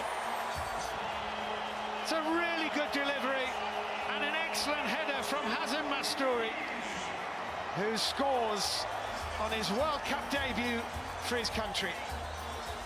Well, the ball in is a delight. It's so good. Well, who's marking him? Who's picking him up? It's Tijani Reinders. He doesn't do enough. He's not physical enough. He doesn't get close to him. He doesn't try and put him off. He almost ducks under the header like he doesn't want to head it. Van Hecker doesn't commit himself to the header. But credit to Mastori. It's a great header into the side net, and it gives Verbruggen no chance of getting anywhere near it. And now they've got a little bit of a lifeline, Tunisia. They have. There are 35 minutes still to play, and Tunisia 1, the Netherlands 2. There is a goal check here for a possible foul by an attacking player. Video assistant referee Eric Miranda from Mexico. They're all talking to the referee like it's her fault, and she's saying, well, we've got to check it. Every goal gets checked. And it's over, it's a goal. Mastori has a World Cup goal. And it's 2-1. Well, he deserves something just off the move from Hannibal going forward, and talked about Valery down that right-hand side, not picking out the cross, but at times when they've gone forward, Tunisia, they've caused the Dutch problems. They should have scored a couple of goals in the first half. Now they've been clinical. Can they just grow a little bit in confidence? Dumfries. Marlon.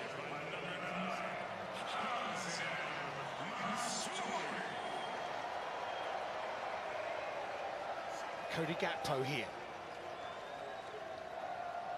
De Jong. Gakpo on his toes. Ake with a delivery which was not really deserving of the corner that it's going to get. Left back Ali Abdi didn't get a shout from anybody, didn't go quite what was around him. No, but that is because of the runs of Dumfries and the movement of Daniel Marlon constantly being in that back post area. And when you think about the rest of the game, he's thinking, well, they'll be there in and around me somewhere. This time they haven't made the runs and the communication wasn't there for him. His goal came from a corner, headed back across by Virgil van Dijk. Tijani Reinders is going to deliver. This is Gravenberg. Reinders.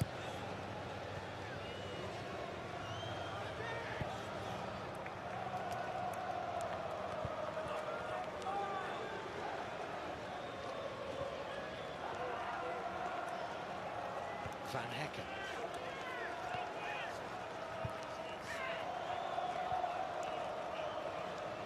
De Jong. Gravenberg. Van Hekken. Van Dijk. Ake.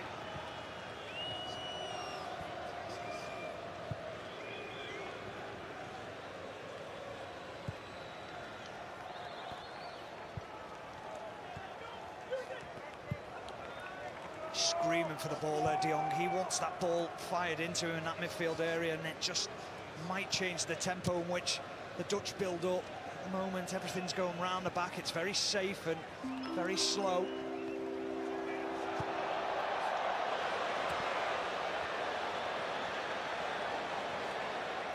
Daniel Marlin here.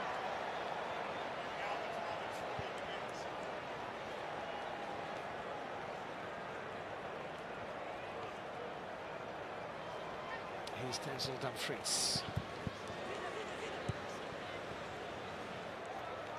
Hannibal just beaten to it. They've got a throw in though on this near side.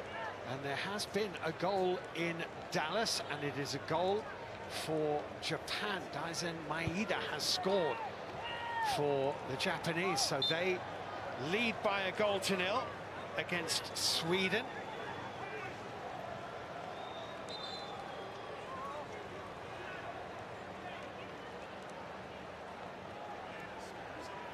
Which just casts a bit of doubt over the Netherlands winning this group, especially with Tunisia having pulled one back as well. 1-0 Japan against Sweden, 2-1 Netherlands against Tunisia.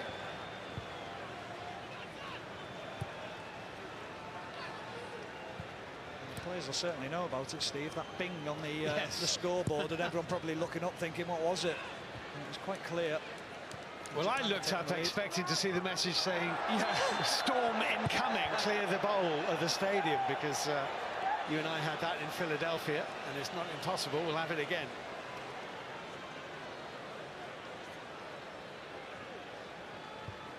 Clearly a foul.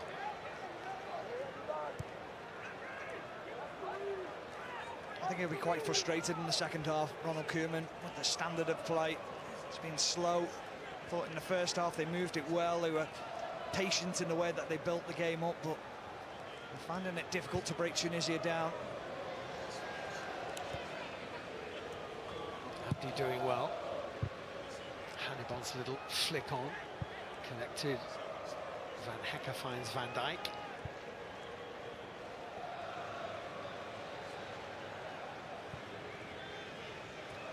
Only one change made by Ronald Koeman for this game. It was Ake for Van de Ven. That sent a message out to his players. He wanted the victory, he wanted the performance. Ake's little touch, this is dangerous. It's a good block, actually. Ireland will go and chase it, but Gakpo was cutting inside, looking for another World Cup goal. Yeah, Gravenberg's furious with Gakpo because he was slightly off balance there, Gakpo, as he drifted inside on that right foot. And, Gravenberg was stood on the edge of the box thinking, this is a great opportunity for me, just pass it into me, I can get a shot away. Dumfries with the throw. Story, Tunisia's goalkeeper, trying to hold it up, couldn't do so. Daniel Marlin has it for the Netherlands. Bobby and Reinders in the middle, Gakpo at the back post, that's well defended. What a ball that is from Daniel Marlin. Trying to lash it, he just tries to feed it in an area so dangerous, so difficult to defend against. Takes the goalkeeper out the equation.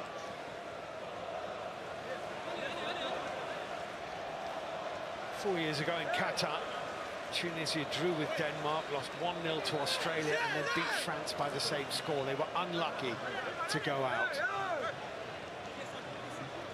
They're hoping that they may just get something back here. It's flicked on and flicked in. Van Hekken at the near post. got the touch. There might have been another one on its way into the back of the net. But it's 3-1.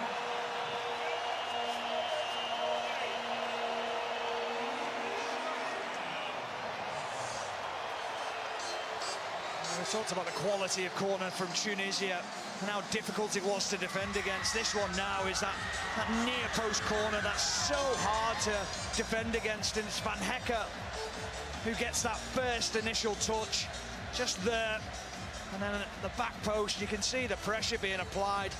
And I think it's an own goal. Samane there with the little flick into the top corner. He's worried about Van Dijk. But that is the all-important touch. If you get first contact, it becomes so difficult then to pick up the next ball. Well, I think you could argue Van Hecker's header was on target. Whether they give it to him or give it to Anis Slimane, we will see. But Van Hecker, if he gets it, will have his first international goal. What is absolutely certain is that it is Tunisia 1, the Netherlands 3.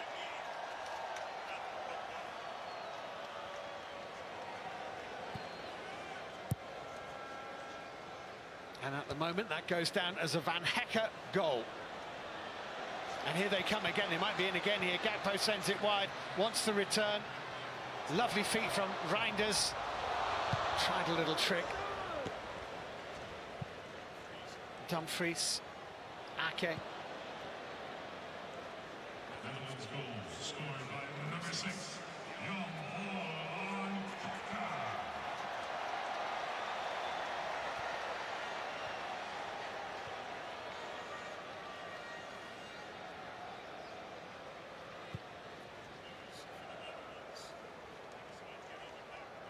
Lovely moment for him.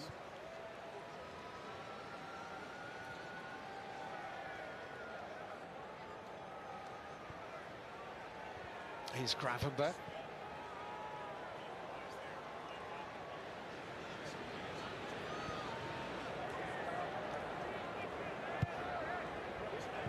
Daniel Marlin. Dumfries sliding in with the challenge for Tunisia was Ben Hamida. And here he is, the defender charging now with the ball at feet. Story's made a run for a pass which didn't come. Here's Hannibal though. Hamida again showing great endeavour, almost getting it back into Hannibal. And then a little push by Mohamed Amin Ben Hamida, but you've got to give him a bit of credit. He's carried the ball almost single-handedly, half the length of the pitch here. Equaliser in Dallas. Anthony Elanga with the goal for Sweden. Japan 1, Sweden 1. Anthony Elanga with the equaliser. After Daisen Maeda have put Japan ahead. So the Dutch looking set fair at the moment to win this Group F. De Jong, good challenge on him, needed to be as well. Garby made it. Here's Hannibal. It's not a bad ball, Jan Valery. Story. Optimistic.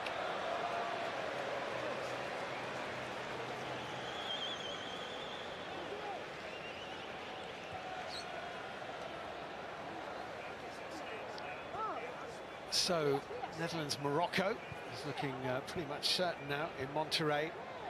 And Brazil-Japan likewise in a round of 32.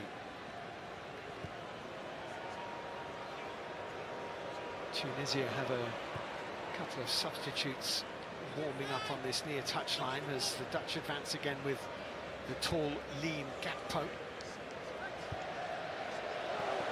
Getting it back to Gakpo is the intention. I'm not sure that was great from Darman. It's hit the underside of the bar.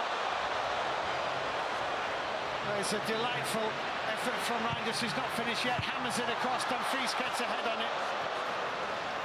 And the Tunisian goal escapes just. Tijani Reinders' lob, underside of the bar. Yeah, he's such a delightful player, Reinders, at times. His ability to arrive on the scene at the right time, but this time it's just that little dink up into his path, calm. The execution's almost perfect. You can see there, Talby, he doesn't actually want to head it. He's frightened because he doesn't want to put it into his own goal. He's a little bit fortunate that it crashes off the crossbar. But they're just the moments when the Dutch turn on the style They can cut through Tunisia at will. It's going to be a triple Tunisian change in a minute with Elias Achouri of FC Copenhagen, one of the players to come on. Mohamed Balhaj Mahmoud, another, and Mortada Benwanes is going to be coming on as well.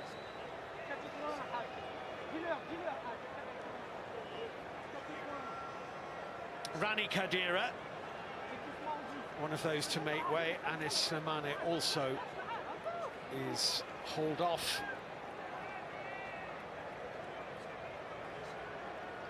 And Mohamed Amin Ben Hamida. So for those three, their World Cups are over because Tunisia will not progress.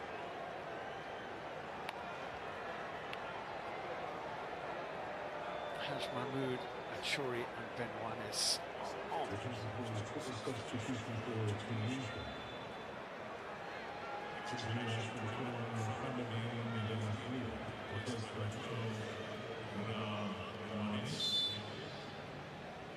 It's Jan Valery with the throw-in. Hannibal. Daniel Marlin. He'll still get there. Reinders hits it. Good save. Gakpo looking for the little rebound. Couldn't quite get there. Well defended actually by Jan Valery. Gakpo, De Jong. Nobody keeping it away from Brian Brobby. They are threatening to score more. Not a pairing now. Holland, when they go forward. Lovely strike from Tijani Reinders. When they pick up that ball and they drive at the back line of Tunisia, it's so difficult for them to get out as a back line and put pressure on the Dutch. We're going to have a hydration break, and the Netherlands are also going to be making a triple substitution of their own.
is on to a player who missed much of last season with injury.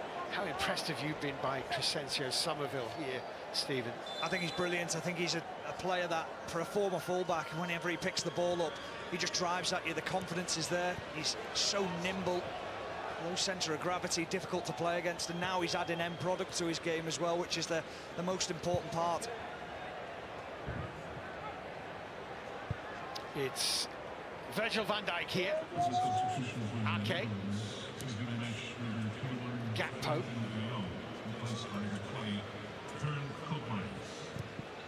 Kluivert.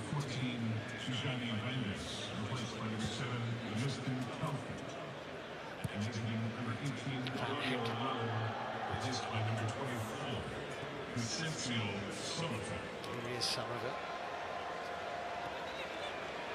Testing Ali Abdi straight away, finding Dumfries. They've got a right hook now, haven't they, down that side with Dumfries and Somerville? Goodness. Yeah, it's an interesting one though, Steve, because of the balance. And then you've got Dumfries who wants to hook that touchline, but also Somerville wants to do the same thing. And Donjon Marlon plays there. He drifts inside a lot more.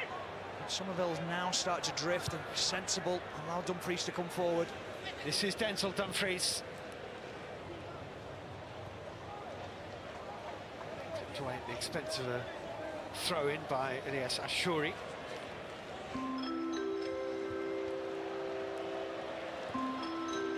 Somerville. Elias Ashuri with the clearance. Garby infield. Foul by Ryan Gravenberg. Ben Wannes picks himself up, went to the African Cup of Nations with Tunisia, but didn't play in that finals tournament, so he'll be glad to get some football under his belt at this one.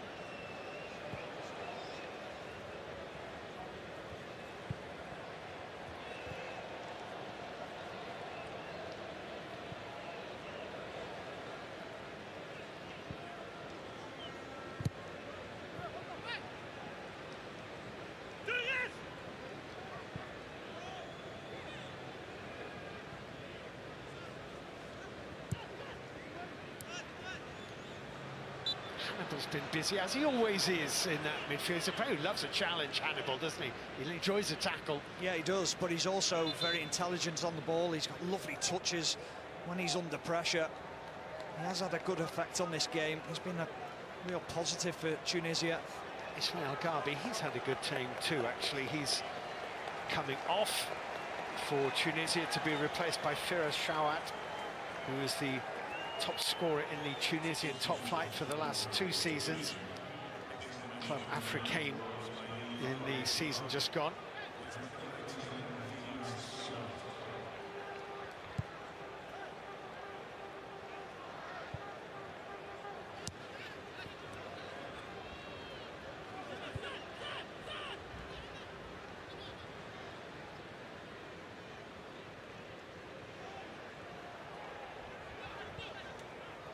Talbot.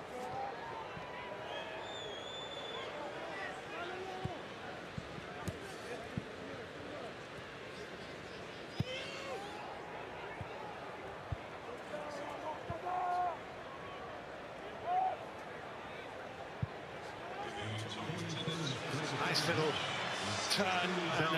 Might have been a shirt pull there by Gravenberg. That looks slightly suspicious on Elias Ashuri. Nothing given. Here's Hannibal. Hannibal curling and tipped over by Verbruggen. It's a save that you'd expect Verbruggen to make, but it's a good effort, this. It's a lovely feat, isn't it? This is the one before where Dumfries, who's actually got a hold of his shirt, goes down a little bit too easily there. Achuri, you can see there, that's the tug on the shirt. Is it enough? I don't think it is. I think he just realises the ball's going away, and then Hannibal here, look at the little shift of feet and gets a strike away. Simple save for Verbruggen.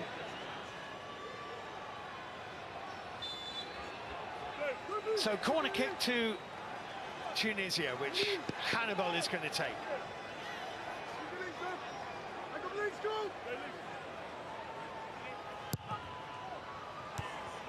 Passed away by Van Dijk. Elias Achuri, that's always flashing away off target.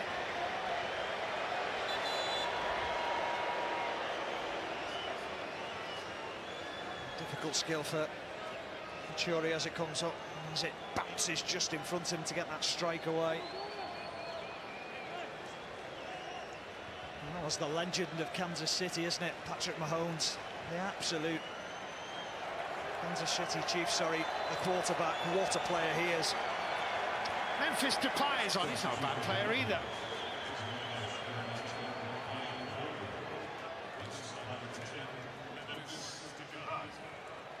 And Brian Brobby can go off feeling very satisfied with his performance again. Yeah, he can, and he can make sure that he's rested up, get ready for the next game, which is an even bigger game. He's going to have a huge part to play in this Dutch team moving forward. More valuable minutes for Depay on the pitch.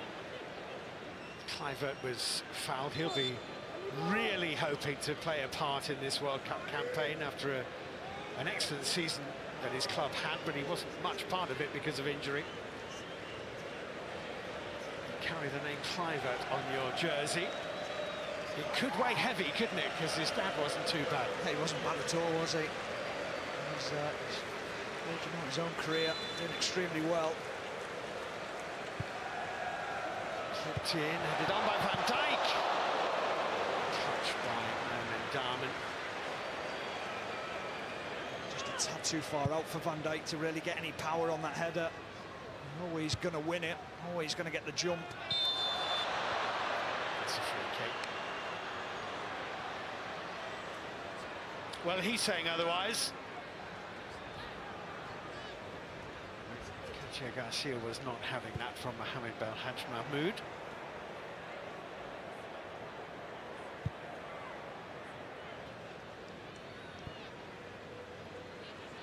Ake.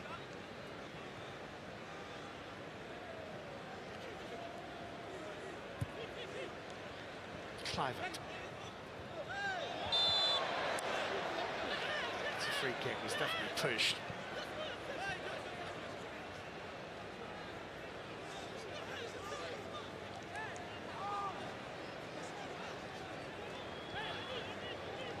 Turncoat Miners going over to take this free kick. I'll be delighted to see him going across there to take it. I mean, he's huge, Coat Miners, the stature of him. Brings on that physical aspect in the middle of the park, but also you'd think he'd be a threat from set pieces. Well, Virgil van Dijk is wandering almost laconically around the edge of that 6-yard box, hoping the ball might come his way. It's a little deeper than that. Headed back across by Van Hekke, and Ake up and over the top of the crossbar. How many times have they made first contact on the ball, the Dutch? Quality in again. This is the goal that they conceded. They didn't get the first header on this one. That was a brilliant header from Astori to get his team back in the game. Sadly, the Dutch have scored since then. It gave them a little bit of hope for a short time. Edging into the last 10. Netherlands at it as it stands. Top of Group F, which is where they want to be. Hannibal's forward ball. Virgil van Dijk.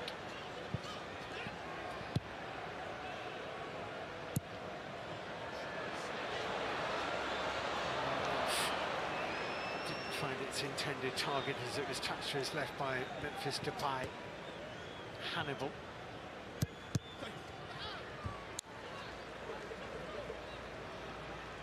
I don't think he knows who his new manager will be yet, does he, at Burnley? No. It's going to be another championship campaign, Turf Moor.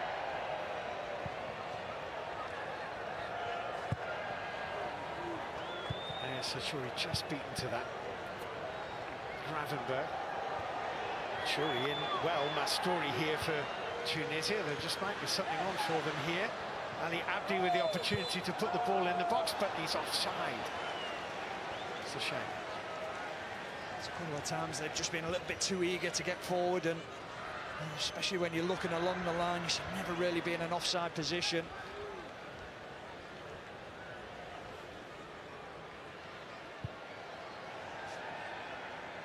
Memphis Depay, of course, is playing his club football in Brazil now, which is not a route that many European players take, but why not? I mean, what an experience to go and play in Sao Paulo. Absolutely. It's incredible, isn't it? Yeah, what an opportunity that is. Jesse Lingard there now as well. Yeah. Corinthians is Depay's club.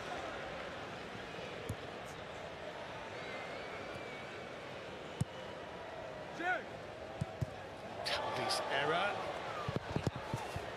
He's a little bit too swift for Somerville to catch.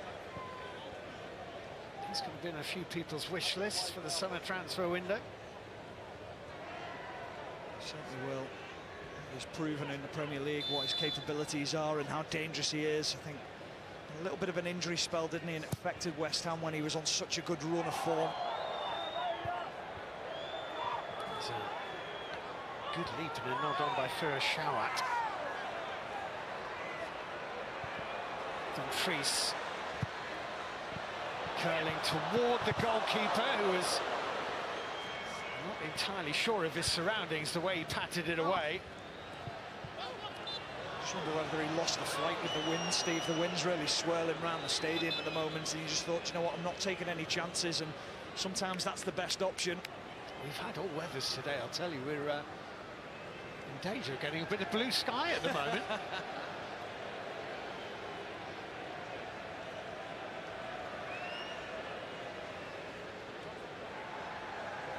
Dutch were really impressive against Sweden. I don't think they've quite hit those levels today, Steve, but then they haven't had to. No, they haven't. They've almost played within themselves, and it's been quite comfortable for them. Now we're going to see the real challenge in front of them.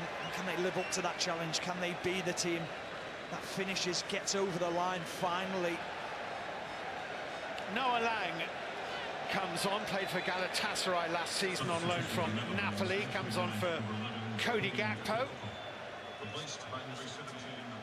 On his day, Noah Lang is a special player, and a player, again, 1v1 individually, a superb player. Didn't quite work for him at Napoli.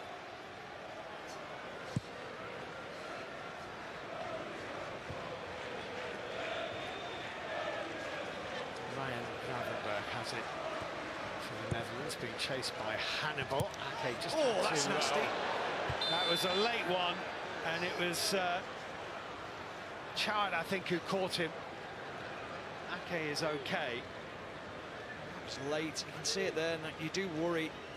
It looked worse when I first saw it. I thought he'd kick through and kick the bottom of his studs, and that was why I was a little bit worried for him there, Nathan Ake, but he saw the challenge coming. Ronald Koeman, whose free kick at the tunnel end of the old Wembley Stadium in 1992 against Sampdoria won Barcelona's first Champions League title, European champions for the first time.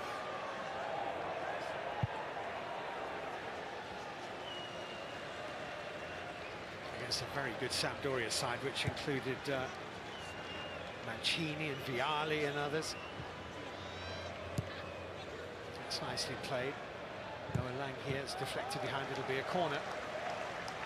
Kluivert, rather. It's a lovely ball from Noah Lang into Kluivert. The weight of it was absolutely perfect. Well, they are dangerous from set pieces. We've seen that before, we've seen it today. Coat Miners is going to go over and take it.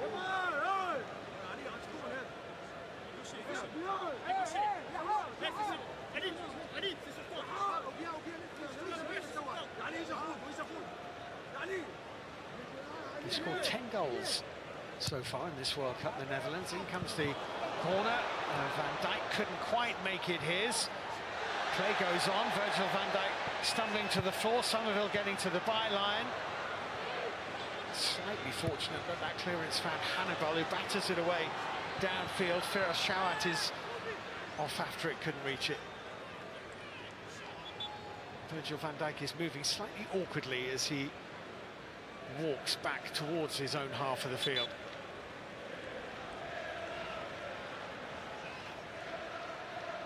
He's asking the question to the referee, Katie Garcia.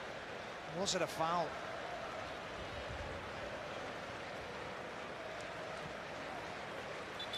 is the last few moments of Tunisia's World Cup, maybe the last few moments of his brief time as their coach. Well, you can see why he'd asked the question, Van Dijk. I think it'd be very harsh to give a penalty for that.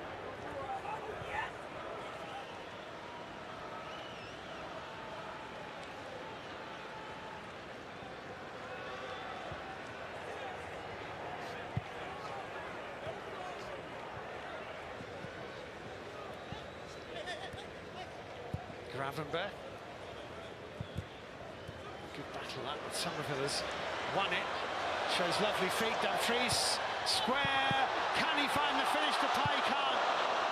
Tried to tee up something really acrobatic from close quarters. Koopmeiners has given it away to Hannibal here. Hannibal is charging through the middle. Van Hecker has won it back. Suddenly got a super stretched end-to-end game of football here. Van Hecker has stayed down. Denzel Dumfries for the cross. Kept alive at the back by Noah Lang, 2 in the middle. And Ayman Darman makes it his. Just had to survive, didn't it, Tunisia? Under immense pressure from the Dutch. A glorious opportunity for Memphis Depay. Were there easier ways to try and put the ball in the net than the one he chose? He's more athletic than me and you, Steve. Well, he is, yeah. Looked like a game of Twister.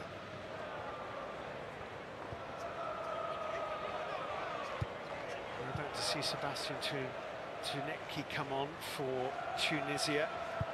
Celtic man who scored their goal in the 5-1 defeat to Sweden.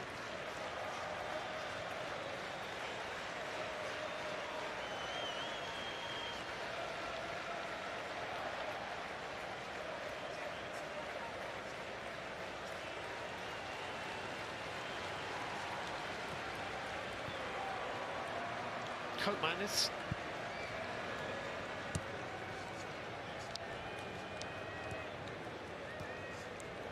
Kluivert to Ake.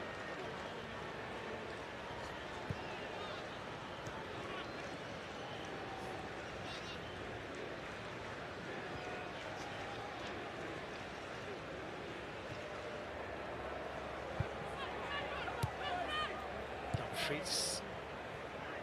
De Jong. Koopmeiners rather, bouncing off. And Mastori has tried to lob Verbruggen from inside his own half of the field. You see it quite often when they go high, but this is the goal that's essentially put Holland in control. A little flick at the near post, and then the own goal. I think it actually has gone down as a Van Hecker goal. And I kind of agree with that, because I think it's on target. I have to disagree, because I think he gets enough of a flick on it to put it into his own goal. If I'm being completely honest. Well, I know one of the players would want it and the other one wouldn't. Yeah, absolutely. Yeah. And Van Hecker has got it.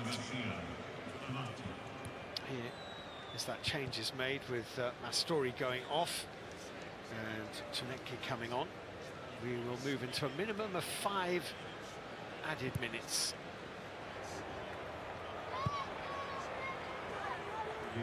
Here's Somerville. Dumfries. Virgil van Dijk.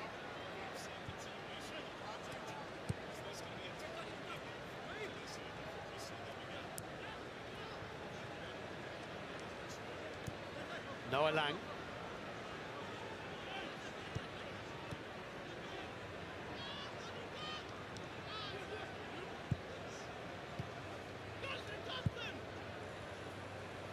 Koopmeiners hasn't quite worked out for him at Juventus yet. Van Dijk. Kept in. Just must have been tight. Here's Dumfries. Yes, Ashori working hard here for Tunisia, as he has since he came on, actually found a route out of a difficult area. Ake just got there ahead of Hannibal. 2 Tunisian players go for the same ball. Brilliantly brought down by Memphis Depay, and then it just wriggled away from him. Beautiful touch, wasn't it? Concentrating all the way, making sure he keeps his eye on it. Stunned it. Dumfries.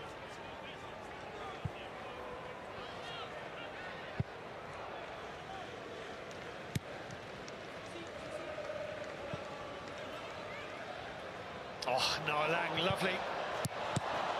And could have fallen less kindly for Tunisia as the ball ricocheted off the defender's chest. Van Hekke puts it out of play. It'll be a throw-in.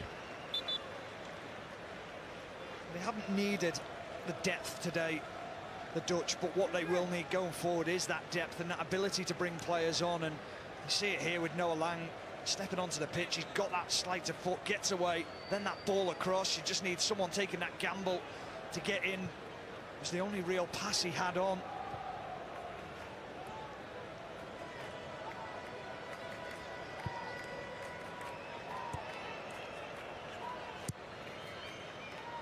Hannibal's forward ball into Tuneki. Can they find Shout in the middle?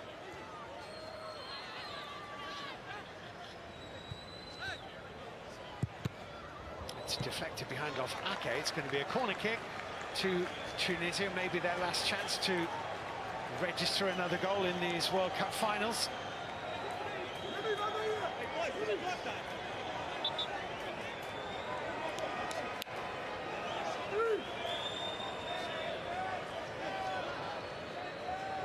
Hannibal is going to go and take it. Firas Shawat is inside the penalty area. Ali Abdi is lurking in there. Then Juanes. Talbi as well.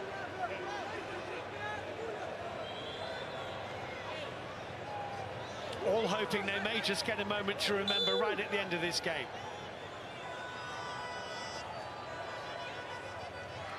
Hannibal with the corner kick. And driven by Elias Ashori. And cleared away by Van Hekke. It's like a carbon copy of the corner before. Van Dijk winning that first header. Comes out to Ashori. Well blocked by Van Hekke. Tuneki for Hannibal. Through the legs of Cope Miners, but Ake is there.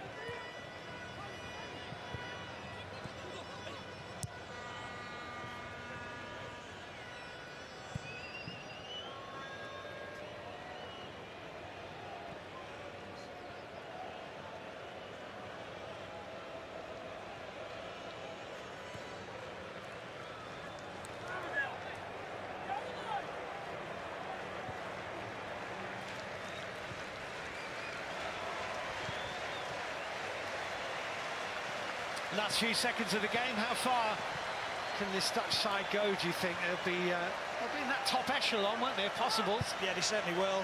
I said it earlier on, no one will want to face them because of the quality of the players that they've got. They'll certainly be a force to be reckoned with.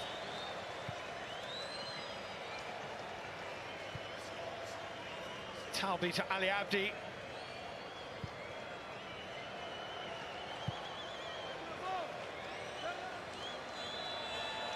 And that is the final whistle. The last touch of Tunisia's World Cup. And the Netherlands have confirmed themselves as winners of Group F with a confident performance in Kansas. A 3-1 victory over Tunisia, which will take them to Monterrey for an intriguing round of 32 match against Morocco. And a well-deserved victory. Yeah, comfortable. To say, very professional from the Dutch in the way that they approached the game. Ronald Koeman set out his stall very early to make sure that he went strong with his team. Just one change. Mickey van der Ven changed and Nathan Ake came in. They were tested early on. Tunisia perhaps should have scored, but then they turned on the style. And a couple of goals in 7 minutes or so just settled the nerves and allowed the Dutch to dominate this game. Well, definitely a tough experience, this World Cup for Tunisia.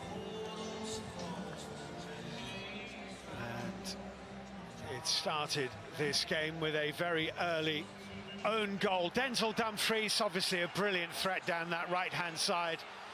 And Elias Skiri into his own net, the start that the Netherlands would have wanted. Quick enough and deal with that. Just lashing at the ball, just never comfortable, never aware of what was around him.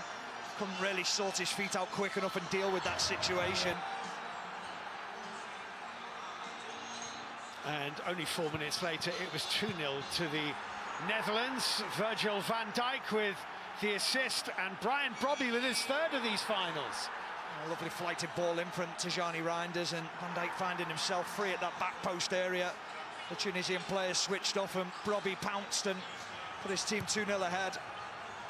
And 10 minutes into the second half, a little glimmer, terrific header actually by Hazem Mastouri to make it 2-1. The only real opportunity that Tunisia had at set pieces to get the first contact, and Mastouri found himself free above Tijani Reinders. And it wasn't 2-1 for long, because Van Hekke got his first international goal for the Netherlands. Last touch into the net, actually off Anis Slimane, but FIFA decreeing that that's a Van Hekke goal. Great moment for him, and it sealed the Netherlands' victory by 3-1, and top place in Group F. Well, we saw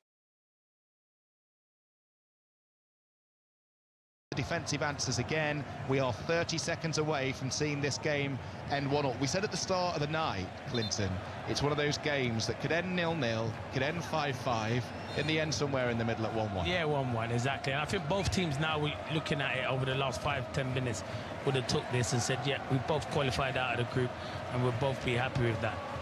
Because Sweden, with the 4 points, you should definitely be going through. Final few seconds then between Japan and Sweden in Group F. Japan come forwards here looking for a winning goal, though. Pass down the centre of the field from Kamada, intercepted, and there is the final whistle. So the Netherlands are going to win Group F with 7 points. Japan finished second on 5, and Sweden finished third on 4th. Japan led on 56 through Maeda. Sweden level a few moments later. Great effort from Elanga. 1-1, Clinton feels about right. Yeah, they look frustrated, Elanga and Victor Gyökeres, but Graham Potter on the touchline was celebrating with his staff because they've qualified from where Sweden were, as you mentioned in commentary, from where they didn't even look like they were going to make it to the World Cup, to get through to the next stage in a difficult group. Yeah, it's been outstanding, to be fair. So, but yeah, really entertaining game, in particular in that second half, not the first half. And both teams, listen, it looked like it could be, we don't know yet, Sweden could play France, which is one everyone's probably tipping France to be one of everyone's favourites, so it's going to be a difficult game, but you never know in a one-off game. And obviously Japan look like they're going to be playing Brazil, which will be a hell of a game, that will. Yeah, and that is what will happen. Japan finishing second, play Brazil in the round of 32. Netherlands winning the group will play Morocco.